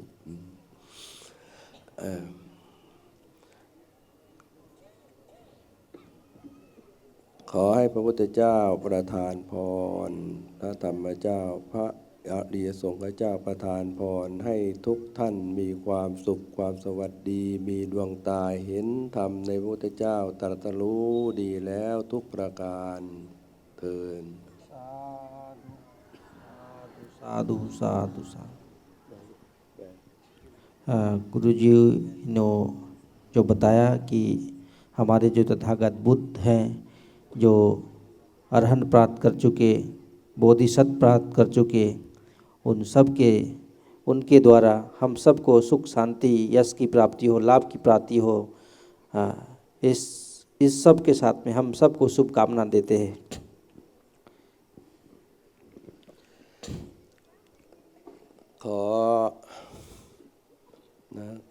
ขอบคุณในการต้อนรับที่มีความอบอุ่นอย่างยิ่ง बोल रहे हैं कि आप सभी को बहुत बहुत साधुवाद, धन्यवाद जो इस प्रकार हम सबको पूरे भिक्षु संघ को और जितने भी अतिथि साथ में आए हैं आदर सत्कार मान सम्मान दिया, उन सब के लिए बहुत बहुत साधुवाद आप सबको, यहाँ अमरावती के वासियों को। บอกคณะที่มารู้สึกว่ามาอยู่ที่นี่แล้วเหมือนกับอยู่ในท่ามกลางหมู่ญาติที่เป็นที่รักจากกันไปนานมาเจอกัน बोल रहे हैं कि ऐसा महसूस हो रहा है कि बहुत दिनों से हमारे परिवार जो हैं आप सबसे नहीं मिला था, आज मिला है तो बहुत खुशी हो रहा है आप सबसे मिल करके। รู้สึกถึงว่าในประเทศไทยเรามีวัดทุกหมู่บ้าน बोल रहे हैं कि थाईलैंड जो देश है बुद्धिस्ट कंट्री है और वहाँ हर गांव में एक एक बुद्ध विहार है। अभी टोटल अगर वहाँ पे काउंट किया जाए गिना जाए तो करीब करीब 40-50 हज़ार बुद्ध विहार है हर गांव में वहाँ पे है। แต่ที่นี่ถือว่าเป็นต้นกำเนิดนะเป็นต้นกำเนิดของศาสดานะของพวกเราชาวพุทธไทยทั่วประเทศ यहाँ क्या है कि मतलब एक लिमिट है, एक सीमा है बनाने के लिए करने के लिए जो थाई लोग उतना नहीं कर सकते। ฉะนั้นมาที่นี่แล้วได้มีเกียรติมาได้เปิดวัดซึ่งเป็นเหมือนที่อยู่ของศาสดาคือพุทธเจ้า आज हम लोग जो बुद्ध मूर्ति का अनावरण किए, जो इस बुद्ध विहार में जो तथागत बुद्ध की जो शिक्षा है उसको आगे बढ़ाने के लिए प्रचार प्रसार करने के लिए ซึ่งจะเป็นผู้นำพาเรานะพ้นจากเครื่องจองจำนะความทุกข์ที่อยู่ในใจของเราทุกคน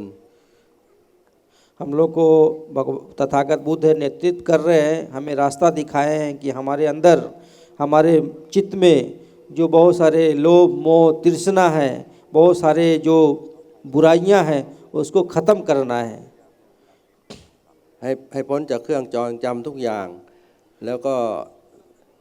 ทำให้เราจะอยู่ในสถานที่ใดก็ตามเราเหมือนเป็นญาติเป็นพี่น้องกันมีความรักมีความสามัคคีอยู่ด้วยความสวัสดีไม่มีการเบียดเบียนซึ่งกันและกัน बोल रहे कि हम सब जहाँ भी रहें आपसी भाईचारा मिलकर के रहें, प्रेम भाव से रहें, शांति से रहें, हमें किसी के प्रति गलत सोच नहीं होना चाहिए, ईर्ष्या नहीं होना चाहिए, जलन नहीं होना चाहिए, हम सब एक परिवार की तरह मिल कर के रहना चाहिए। ฉะนั้นคำสอนพุทธเจ้าเท่านั้นที่จะทำให้มวลหมู่มนุษยชาติทั่วโลกอยู่ด้วยกันเหมือนพี่เหมือนน้องมีความปองดองสามัคคีมีความสวัสดีอย่างถาวร बोल रहे भगवान बुद्ध का जो शिक्षा है, उनका जो ज्ञान प्राप्ति का मार्ग है, वो हम सब एक परिवार की तरह प्रेम भाईचारा शांति और एक परिवार की तरह और क्या बोलते एक समानता हो, एकता हो, इस तरह का एक परिवार होना चाहिए समाज, चाहे कहीं भी हो। ฉะนั้นจะเห็นได้ว่าพวกเราชาวพุทธแม้ว่าจะอยู่มุมใดของโลกเมื่อเรามาเจอกันมันก็เป็นพี่น้องกันมีความรักมีความสามัคคีเหมือนเรามาเจอกันวันนี้คณะอาตมาจากไทยแลนด์รู้สึกว่ามาอยู่ท่ามกลางพี่น้องที่เป็นที่รักมีความปลอดภัยมีความอบอุ่นใจเป็นอย่างมาก हम सब बुद्धिस्ट जो भाईचारा है कहीं भी रहें, देश के कोई भी कोने में रहें, देश दुनिया कोई भी कोने में रहें, जब मिलते हैं अभिवादन करते हैं, नमो बुद्धाय बोलते हैं, जय भीम बोलते हैं, वंदना बोलते हैं भंते जी को, तो बहुत खुशी होता है, आनंद मिलता है कि जैसे लगता है हमारा परिवार मिला है, हमें आदर सत्कार कर रहा है। तो इस प्रकार होना चाहिए, चाहे कोई भी देश का हो, थाईलैंड हो, बर्मा हो, श्रीलंका हो, कोई भी देश का बुद्धिस्ट हो, हम सब एक हैं, हम एक परिवार से हैं। ฉะนั้นก็หวังว่าชาวพุทธ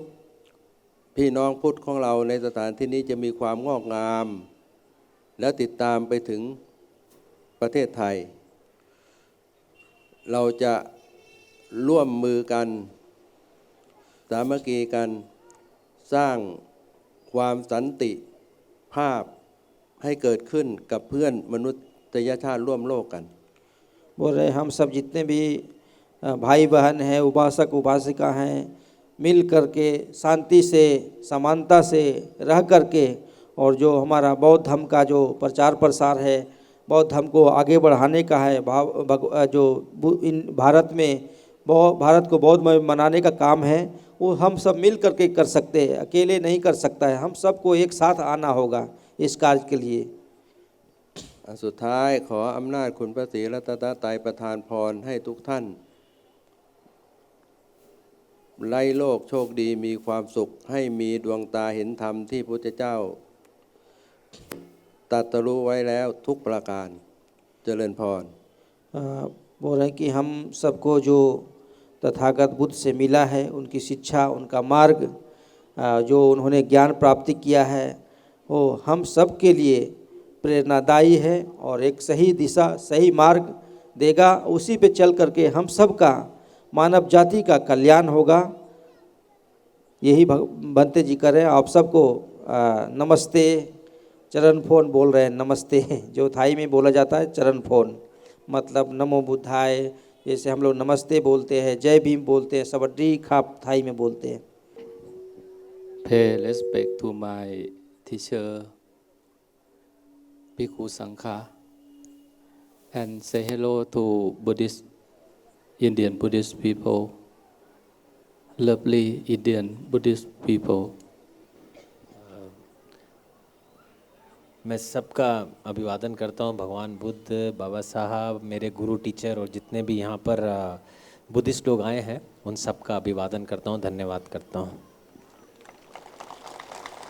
I would like to say something special about Thailand. Thailand was known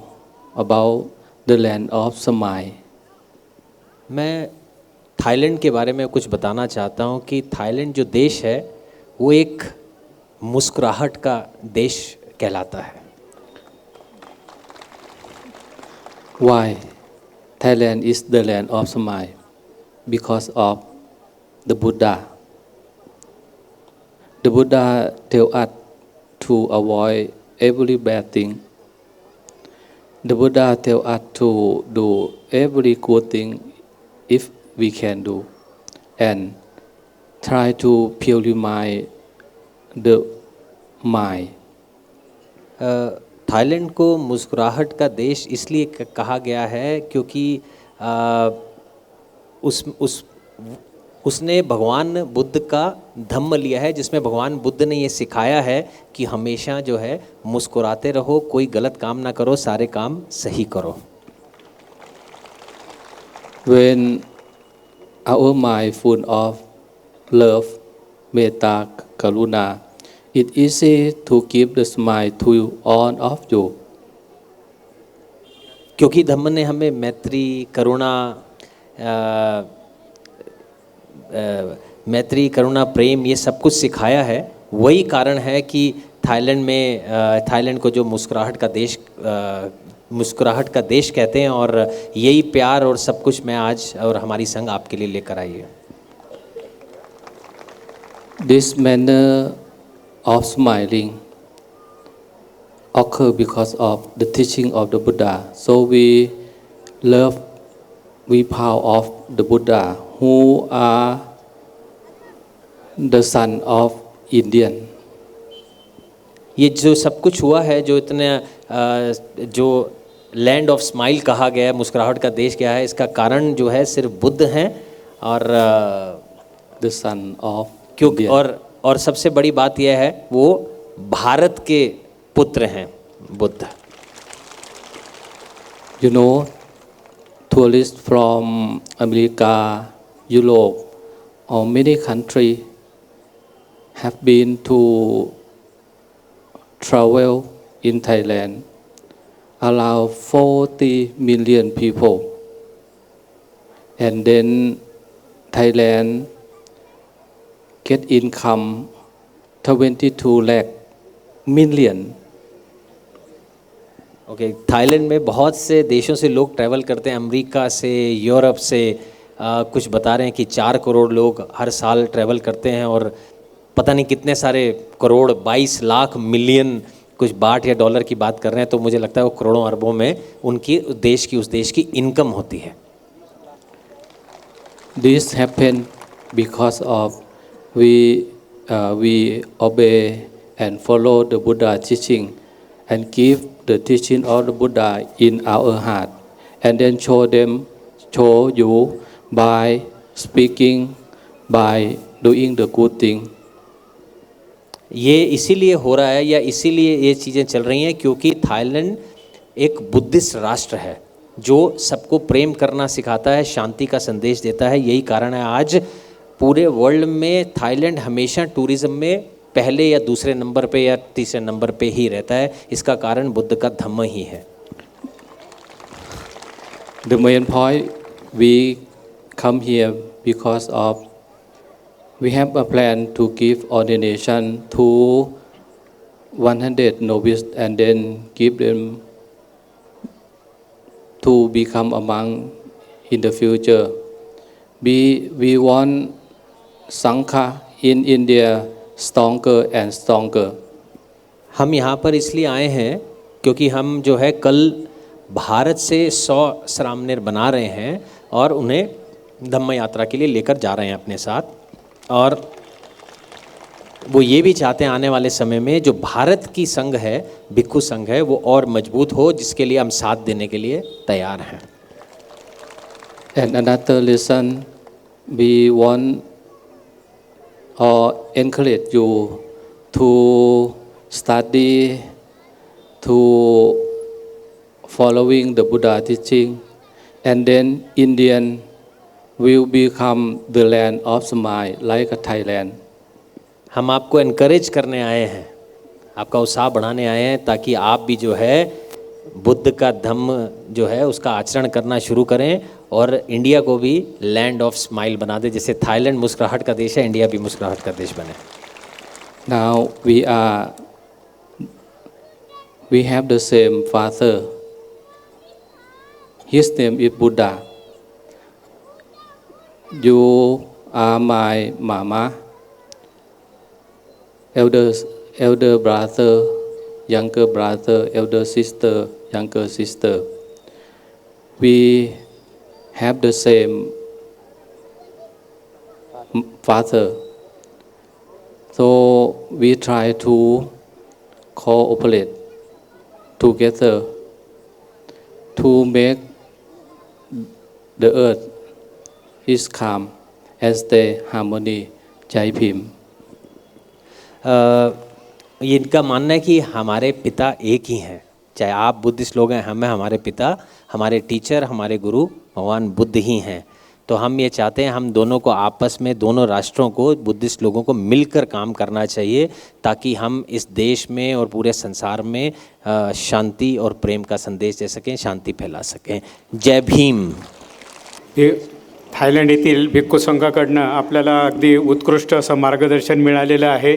आणि ते मुख्य मार्गदर्शन हे आहे, मुख्य उपदेश हा आहे की आपल्याला एका परिवारासारखं सगळ्या बुद्धजनांना एका परिवारासारखं राहायचं आहे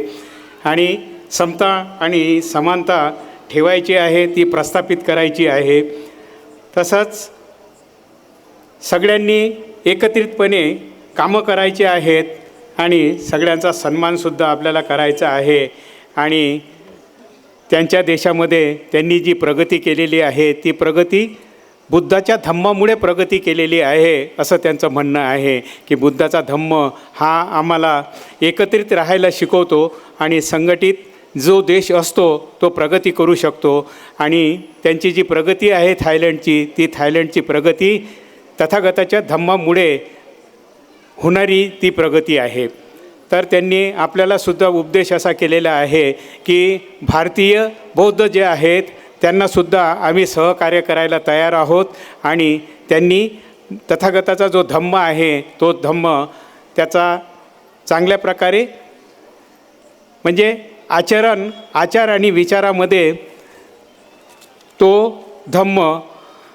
उतरवावा अशी त्यांनी आपल्याला मार्गदर्शन केलेलं आहे। यानंतर मी आमंत्रित करतोय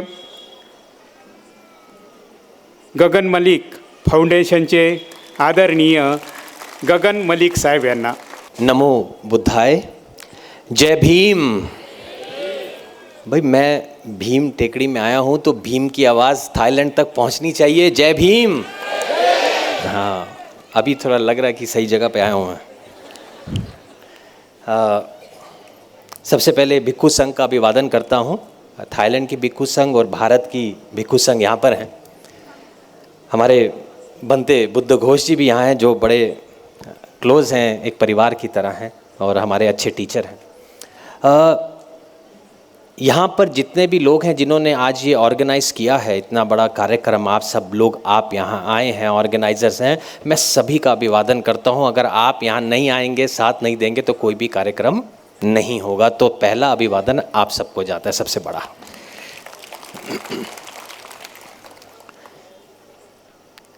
अभी मैंने काफ़ी सारे स्पीचेस सुनी. निशा मैडम ने भी बहुत अच्छी स्पीच दी हैं. मुझे लगता है शायद आप लोग जानते नहीं हैं, वो डिप्यूटी कलेक्टर हैं मध्य प्रदेश में, जो 600 किलोमीटर से यहाँ पर आए हैं.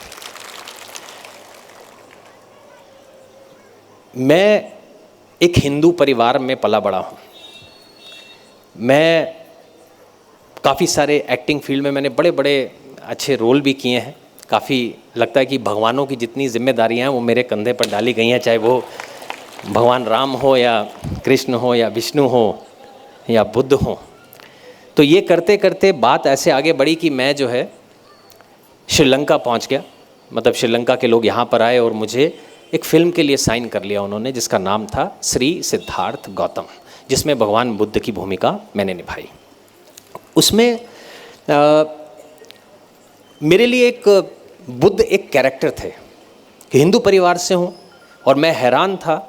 कि मैं उनके बारे में कुछ खास जानता नहीं था, लेकिन श्रीलंका के लोग मुझसे इतने प्रश्न पूछ रहे थे कि आप कैसे इंसान हैं, पार्टी करते हैं, शराब पीते हैं, सिगरेट पीते हैं, कहाँ जाते हैं, क्या करते हैं, कैसे उठते हैं, कैसे बैठते हैं. तो मैंने उनको कहा कि आप एक एक्टर को टेस्ट करने आए एक्टिंग के लिए या एक मेरा निजी जीवन के बारे में जानना है. वो कहते कि आपके लिए शायद ये मात्र एक फिल्म होगी, लेकिन हमारा जीवन दाव पर है. आज 6 साल लग गए इसकी स्क्रिप्ट को फाइनल कराने के लिए हमारे देश में, और फाइनली संघ और राष्ट्रपति ने साइन किया है, तब हमें परमिशन मिली है कि हम ये फिल्म बना सकें.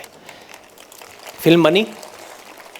बनने के बाद फिल्म ने सारे रिकॉर्ड तोड़ दिए. 70 साल के रिकॉर्ड श्रीलंका में इस फिल्म ने तोड़ दिए. और मैं यहाँ से वहाँ गया, मुझे अभी भी कुछ मालूम नहीं है भारत के बुद्धिज़्म के बारे में. मुझे सिर्फ मालूम है तो सिर्फ श्रीलंका में क्या चल रहा है. वहाँ बनते लोगों की बड़े अच्छे से इज्जत की जा सकती है. अगर आप देखें तो अगर उनको कुर्सी पे बिठाना है तो पहले सफ़ेद कपड़ा वहाँ डालेंगे, तो उसके बाद ही वो कुर्सी पर बैठते हैं. ऐसे नहीं कि कहीं पे जाकर वो कुर्सी पर बैठ गए. मैंने वहाँ से वो देखा कैसे बड़े बड़े लोग उनके आगे झुककर उनको प्रणाम करते हैं, उनका सम्मान करते हैं. वो मैंने वहीं से देखी, वो सारी बातें मैंने वहीं से सीखी. लेकिन जब मैंने इस कैरेक्टर की तैयारी की तो मुझे लगा कि भाई उनके बारे में तो पढ़ना पड़ेगा. तो पढ़ा, और पढ़ा तो ऐसा पढ़ा तो मैं सोच में पड़ गया, ये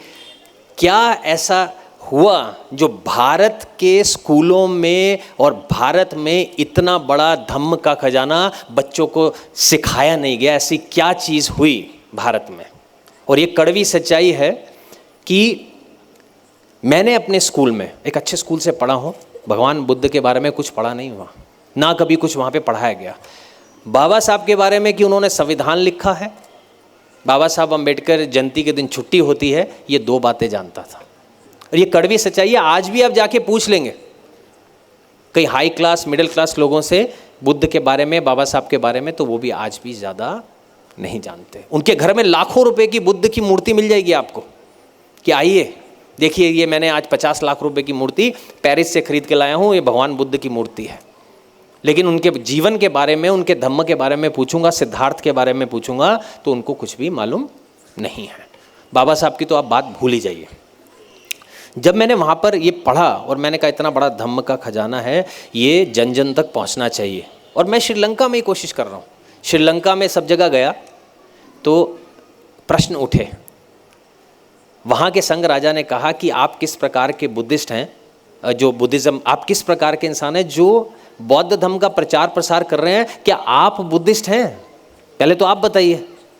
तो मैंने कहा बात तो ठीक है, औपचारिकता तो पूरी करनी पड़ेगी, दिल और दिमाग से तो धम्म पढ़ते ही बुद्धिस्ट हो गया था मैं। इसलिए 2014 में मैंने श्रीलंका में सबसे पहले बौद्ध धम्म अपना लिया।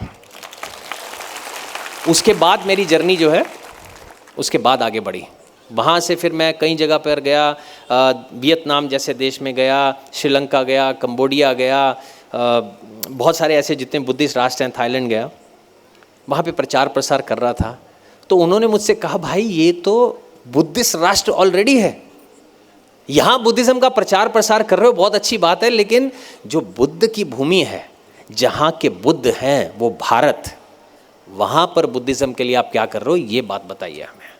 तो मैं सोच में पड़ गया, बात तो सही है, कड़वी है लेकिन सच्ची है। तो वहाँ मैंने ये निर्णय लिया कि मैं अपनी एक्टिंग को रखूँगा साइड में, सबसे पहले मैं जाऊँगा और भारत में देखूँगा कि कैसे बुद्धिज़्म का प्रचार प्रसार किया जा सकता है। भारत में आया तो वहाँ मेरा इंट्रोडक्शन एक तरह से किताबों के माध्यम से, लोगों के माध्यम से बाबा साहब अम्बेडकर से हुआ, वो बोधिसत्व, वो महामानव से हुआ। मैंने जब पढ़ा कि इतनी प्रताड़ना उन्होंने सही अपने जीवन में, कि साथ उनको पढ़ने नहीं दिया गया, उनको खेलने नहीं दिया गया, कुछ भी, जैसे जो उस समय अनटचेबिलिटी का सिस्टम चल रहा था, एक्सप्लॉयटेशन का, वो उन्होंने सब झेला, उससे पीड़ित रहे, लेकिन हिम्मत नहीं हारी और उसी इंसान ने उसी देश का संविधान लिख दिया। तो ये मैं सोच में पड़ गया कि ये तो एक महामानव कर सकता है, नॉर्मल आदमी नहीं कर सकता। मैं उनका बहुत बड़ा फ़ैन बना, एक फॉलोअर बना, जिसे कहें कि एक मेरे लिए बहुत बड़ी वो इंस्पिरेशन बने हैं। फिर मैंने पढ़ा कि अब मुझे ये जानना है भारत में इतना बुद्धिज़्म कम क्यों है और कितना है। तो मैंने आंकड़े पढ़े तो वहाँ पढ़ा गया कि 1% बुद्धिस्ट हैं भारत की पॉपुलेशन के आज की तारीख में, आंकड़े ये कहते हैं, गूगल वगैरह में चेक करें तो। लेकिन मैंने ये भी पढ़ा कि भाई 1% अगर बुद्धिस्ट हैं तो बाबा साहब को मानने वाले कितने हैं। बाबा साहब को मानने वाले भारत में 35% हैं, कहने की बात। अब मुझे लगा कि ये जो 1% हैं, इतने कम बुद्धिस्ट क्यों रह गए। अब मुझे लगा कि मेरी लड़ाई तो बहुत बड़ी होगी, मुझे बाकी धर्मों से लड़ना पड़ेगा, उन्होंने बुद्धिज़्म को आगे आने क्यों नहीं दिया और क्यों रोक रहे हैं। लेकिन जब मैंने और पढ़ा, डीप पढ़ा, तो एक कड़वी सच्चाई निकल कर आई कि आज 1% जो हैं वो किसी दूसरे धर्म की वजह से नहीं है, सिर्फ अपने लोगों की वजह से 1% रह गए हैं। हम एक दूसरे को बढ़ने नहीं दे रहे। बाबा साहब की बात आती है तो मेरे बाबा साहब, हमारे बाबा साहब, सबके बाबा साहब। अब कोई धम्म का कार्य हो गया तो वो आपका और मेरा हो जाता है। ये तो गगन का कार्य है, यहाँ कोई और आके ना बोल जाए दूसरा। जो धम्म का कार्य है वो हमारा कार्य है। जिस दिन ये सोच आनी शुरू हो गई तो समझ लीजिएगा कि हम बौद्धमय भारत की ओर बढ़ना शुरू हो गए हैं। आज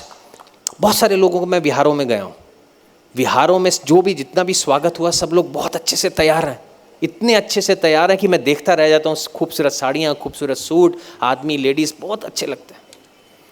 लेकिन मैं विहारों में जब उनके अंदर गया तो मैंने देखा पेंट उखड़ा हुआ है, इतने सारे लोग, हज़ारों लोग बैठे हैं, पेंट उखड़ा हुआ है, पीछे तस्वीरें लगी हैं, वो टेढ़ी हो रखी हैं, उनमें धूल मिट्टी जमी हुई है, हार सदियों पुराने हो चुके हैं जैसे किसी सरकारी बिल्डिंग के। ऐसी हालत विहार की, लेकिन लोग गले में चेन, सफ़ेद साड़ी, एक सफारी सूट, एकदम बहुत अच्छे से बैठे हुए हैं। लेकिन ये बात आपको समझनी होगी कि हम बुद्धिस्ट लोगों की पहचान हमारे कपड़ों से नहीं, हमारे विहार से होती है। तो ये जो इतना सुंदर विहार, जहाँ मैंने सोचा कि मुझे मेहनत करके डोनर से एक अच्छी मूर्ति यहाँ पर लानी होगी, उसका कारण यही था कि मैंने जैसे ही इस विहार में कदम रखा, मेरा मन बहुत खुश हुआ। इतना साफ़ सुथरा और सुंदर टेम्पल यहाँ भीम टेकरी में दिखाई दिया, मुझे लगा बहुत खूबसूरत मूर्ति यहाँ पर आनी चाहिए। उसके लिए मैं आप सबका अभिवादन करता हूँ। निशा मैडम ने बहुत अच्छी बातें कही हैं एजुकेशन की, कि पढ़ाना है, लेकिन वो पढ़ाने के लिए एक सैंपल, एक मॉडल, हमें एक स्कूल खोलना होगा, जिसके लिए हमने काम करना शुरू किया है। एक ए ग्रेड स्कूल। भाई हिंदू बेस स्कूल तो मैंने देख लिए, मैं भी पढ़ा हूँ, बुद्धिस्ट, हिंदू बेस, मुस्लिम बेस, सिख बेस, ईसाई बेस। क्रिश्चियन स्कूल में बच्चे को डालना है क्योंकि इंग्लिश बढ़िया सी बोलेगा, बच्चा बहुत अच्छा पढ़कर निकलेगा। सुबह वो क्रिश्चियन प्रेयर करेगा, लेकिन एकेडमिक स्कूल है, लेकिन बेस बुद्धिस्ट, वो बेस क्रिश्चियन है। हिंदू स्कूल है, सुबह गायत्री मंत्र पढ़ेगा, लेकिन एकेडमिक स्कूल है, बच्चा अच्छे आगे निकलेगा। मुस्लिम बेस है तो मुस्लिम प्रेयर करेगा, सिख बेस है तो सिख प्रेयर करेगा। ए ग्रेड टॉप ग्रेड का स्कूल, बुद्धिस्ट स्कूल कहाँ है एकेडमिक बेस? तो वो हमारा सपना है, एक ए ग्रेड का स्कूल बनाना, जिसमें सुबह प्रेयर में नमो तस्स भगवतो अरहतो सम्मा सम्बुद्धस्स प्रेयर होनी चाहिए। जो बच्चा उस स्कूल से निकलेगा वो लाखों करोड़ों में एक होगा। जो लास्ट में निशा मैडम ने कविता कही कि हर जगह अंबेडकर निकलना चाहिए, उस स्कूल में से हर बच्चा अंबेडकर बनकर बाहर निकलेगा। वो स्कूल का सपना हमने देखा है। लेकिन ये सारी चीज़ें ऐसे नहीं हो सकती, उसके लिए संगठित होना बहुत ही ज़रूरी है। एक दूसरे का साथ, अपने आप को किसी भी तरीके से कम समझना नहीं है, ये सोच, ये थॉट प्रोसेस लाना होगा, जेनरॉसिटी लानी होगी। आज मैंने 84,000 का संकल्प है, मूर्तियाँ बांट दी हैं 20,000, लेकिन उस 20,000 मूर्ति में से एक भी मूर्ति मैंने ऐसी नहीं बांटी जिसमें किसी ने आके मुझे कहा हो कि इस आदमी के पास पैसा नहीं है या इस टेम्पल के पास पैसा नहीं है टैक्स का, ये मेरी तरफ से ये मैं टैक्स देता हूँ, ये टेम्पल को मूर्ति दे देना। एक भी इंसान नहीं आया। अब ये कड़वी सच्चाई है। जिस दिन हम ये सीख जाएंगे, जैसे उन्होंने अपनी निशा मैडम ने अपनी स्पीचेस में बहुत अच्छी बातें कही हैं, बाबा साहब ने क्या है कि दूसरों के लिए करना सीखना। आप जिस दिन उठकर आएंगे और ये कहेंगे कि आज ये मैं टैक्स का पैसा देती हूँ या कोई ट्रांसपोर्ट का खर्चा देती हूँ या मूर्ति का पैसा देती हूँ या देता हूँ, ये मूर्ति मेरी तरफ से उस विहार में आप प्लीज़ दे दीजिएगा, वो क्योंकि वो उतने सक्षम नहीं है, तो समझ लीजिएगा भारत बौद्धमय होने की तरफ चल पड़ा है। आप लोग धम्म चक्र प्रवर्तन, बाबा साहब को ट्रिब्यूट, बहुत अच्छी बात है, रिस्पेक्ट, बहुत अच्छी बात है। हम 6 दिसंबर को जाते हैं, 14 अप्रैल को मनाते हैं, सेलिब्रेशन बहुत, मैंने सब कुछ देखा, 14 अप्रैल की सेलिब्रेशन देखी, धम्म चक्र में भी गया और 6 दिसंबर को भी देखा। लेकिन अगर आप वाकई में बाबा साहब की रिस्पेक्ट करते हैं तो आपको धम्म का आचरण करना ही होगा, धम्म चक्र को गतिमान करना ही होगा। खाली खड़े रहकर सलाम करने का समय अब चला गया है। हमने ये मूवमेंट इसलिए चलाया, अभी हमने धम्म यात्रा की, मैंने सोचा कि परभनी से लेकर चैत्य भूमि तक भगवान बुद्ध की अस्थि भी लाए। तो जब वहाँ से परभनी से वो चली तो मैं सोच रहा था कि अगर चैत्य भूमि पहुँचते पहुँचते इस जहाँ 100 भिक्षु पैदल चल रहे हैं थाईलैंड से आकर, अपने पाँव कटवा रहे हैं, छिल रहे हैं, डेडिकेशन के साथ चलते चले जा रहे हैं, बेहोश हो रहे हैं, चलते चले जा रहे हैं, आज हॉस्पिटल ग्लूकोज, अगले दिन फिर धम्म यात्रा में। अगर चैत्य भूमि में 1 लाख लोग हुए तो मैं समझ जाऊंगा कि ये भारत बौद्धमय होने की तरफ बढ़ सकता है। लेकिन कमाल की बात तो ये हो गई, जब हम मुंबई पहुंचे धम्म यात्रा के साथ तो मैंने तो लाख सोचा था, वहाँ 5 लाख लोग उस धम्म यात्रा में शामिल थे। इसका मतलब ये हो गया कि संगठित होने के चांस पूरे हैं। इसका मतलब ये हो गया जुड़ने के चांस पूरे हैं। अरे मैं एक ऐसा सेटअप चाहता हूँ, सरकार भले किसी की हो, लेकिन आज मैं चाहता हूँ कि अगर एक प्रोजेक्ट इसी एरिया का, मैं भी जिसकी भी सरकार हो, एक फाइल उसके आगे लेकर जाऊँ तो उनके हाथ भी सोचने में मजबूर हो जाएं कि अगर इस इंसान को मना करने का मतलब है आज हमने 10 करोड़ लोगों को ना कर दिया, तो उनके हाथ भी कांपे ना करने के लिए। ये ताकत हमें बनना होगा। अगर ये ताकत नहीं बनेंगे तो आगे कुछ नहीं होने वाला। तो उसी चीज़ के लिए हम आगे बढ़े। धम्म यात्रा सक्सेसफुल हुई। बनते लोगों ने कहा अब तक हम बोध गया, लुम्बी, सारनाथ और कुशीनगर घूमते थे और लगता था कि यही भारत है और यही भारत के बुद्धिस्ट हैं, जबकि वहाँ उनको कोई नहीं दिखता था। उन्होंने मुझे वीडियो दिखाए जिसमें 5-10 लोग बीच में आके उनकी सेवा के लिए आ जाते थे। देखो कितना अच्छा लग रहा है, भारत में बुद्धिस्ट लोग 4-5 लोग, वो भी 1-2 किलोमीटर चलने के बाद। अब जब मैं इनको यहाँ पर लेकर आया तो ये कहते हैं कि धन्यवाद कि अब आपने हमें मिलाया है भारत के असली बुद्धिस्ट लोगों से, अब हमारे दरवाजे सारे खुलेंगे। इन्हें इस बात का यकीन नहीं था, इन्होंने ये सब कुछ देखा ही नहीं। आज थाईलैंड के सारे भंते लोग महाराष्ट्र और ऐसी जगहों पे जा रहे हैं, मध्य प्रदेश, महाराष्ट्र, कोने कोने में, जहां अब उनको समझ में आ रहा है कि बाबा साहब कौन है और भारत के असली बुद्धिस्ट कौन है और उसका नतीजा क्या होता है।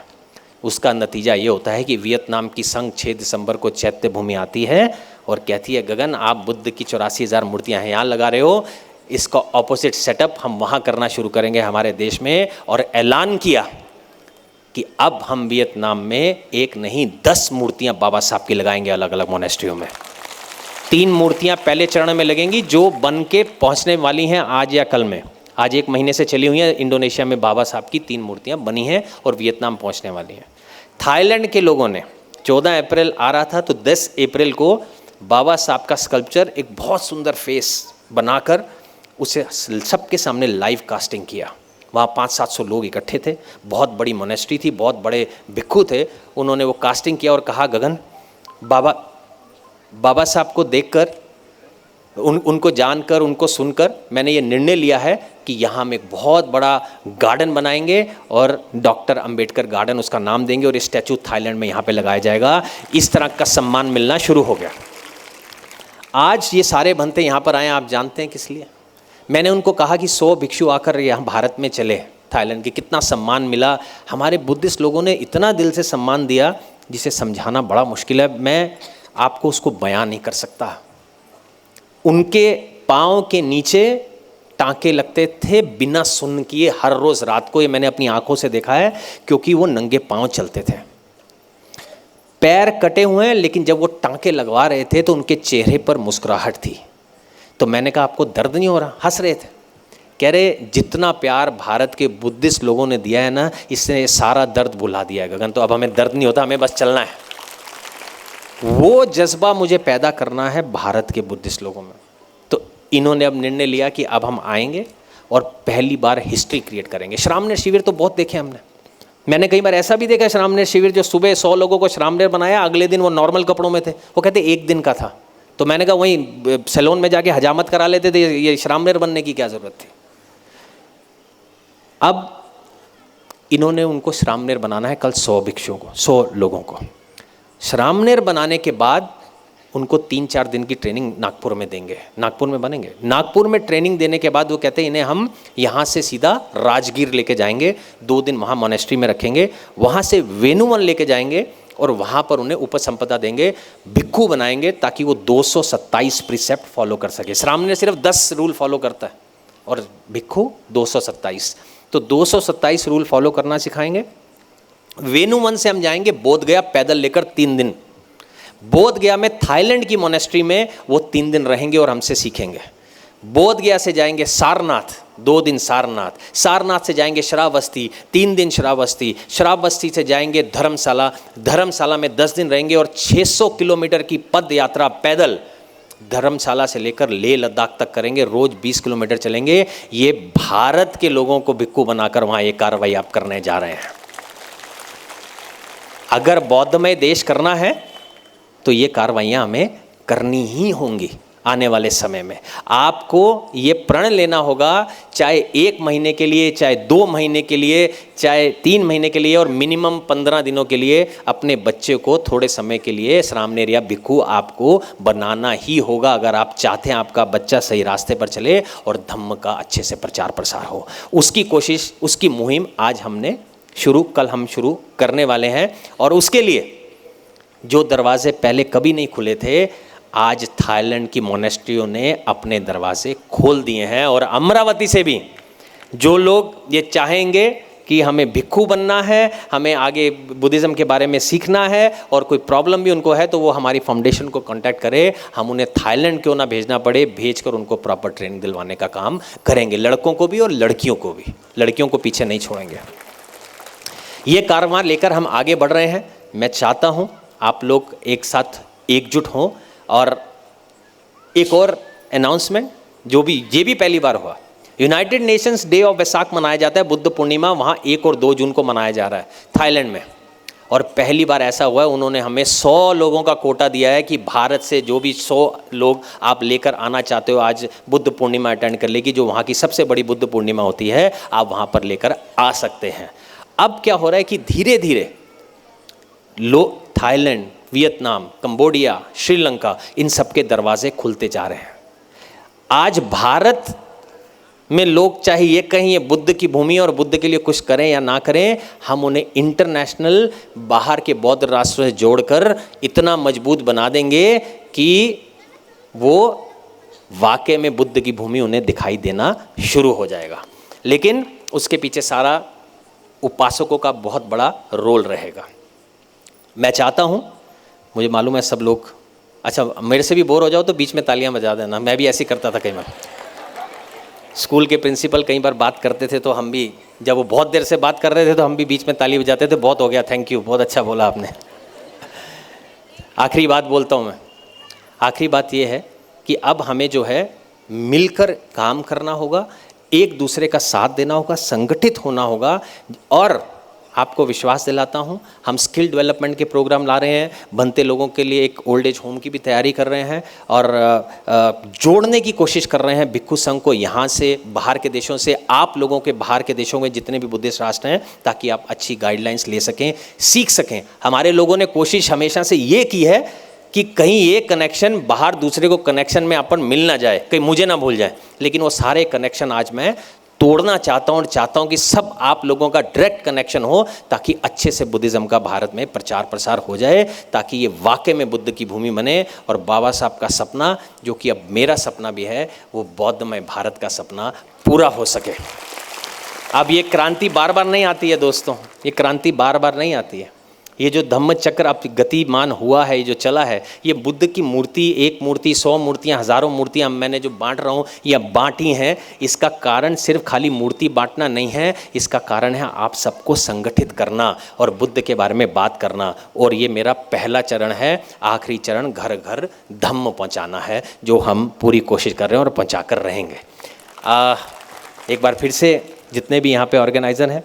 उन सबका मैं फिर से धन्यवाद करता हूँ, और आप लोगों ने मुझे सुना उसका भी बहुत बहुत धन्यवाद करता हूँ। और अमरावती ने इतना खूबसूरत टेम्पल बनाया है, मैं चाहूँगा आने वाले समय में बहुत सारे इंटरनेशनल गेस्ट को यहाँ पर लाएंगे, ताकि वो इसके बुद्ध की मूर्ति के और आप लोगों से मेल मिलाप कर सकें। निशा मांगरे जी जो 600 किलोमीटर दूर से आए हैं, उनका भी धन्यवाद करता हूँ, और हमारे बनते जितने भी हैं उनका भी बहुत बहुत धन्यवाद करता हूँ। एक बार फिर से नमो बुद्धाय, जय भीम।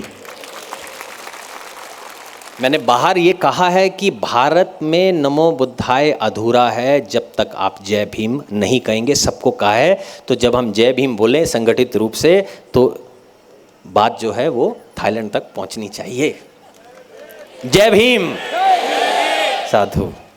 धन्यवाद मलिक साहेब.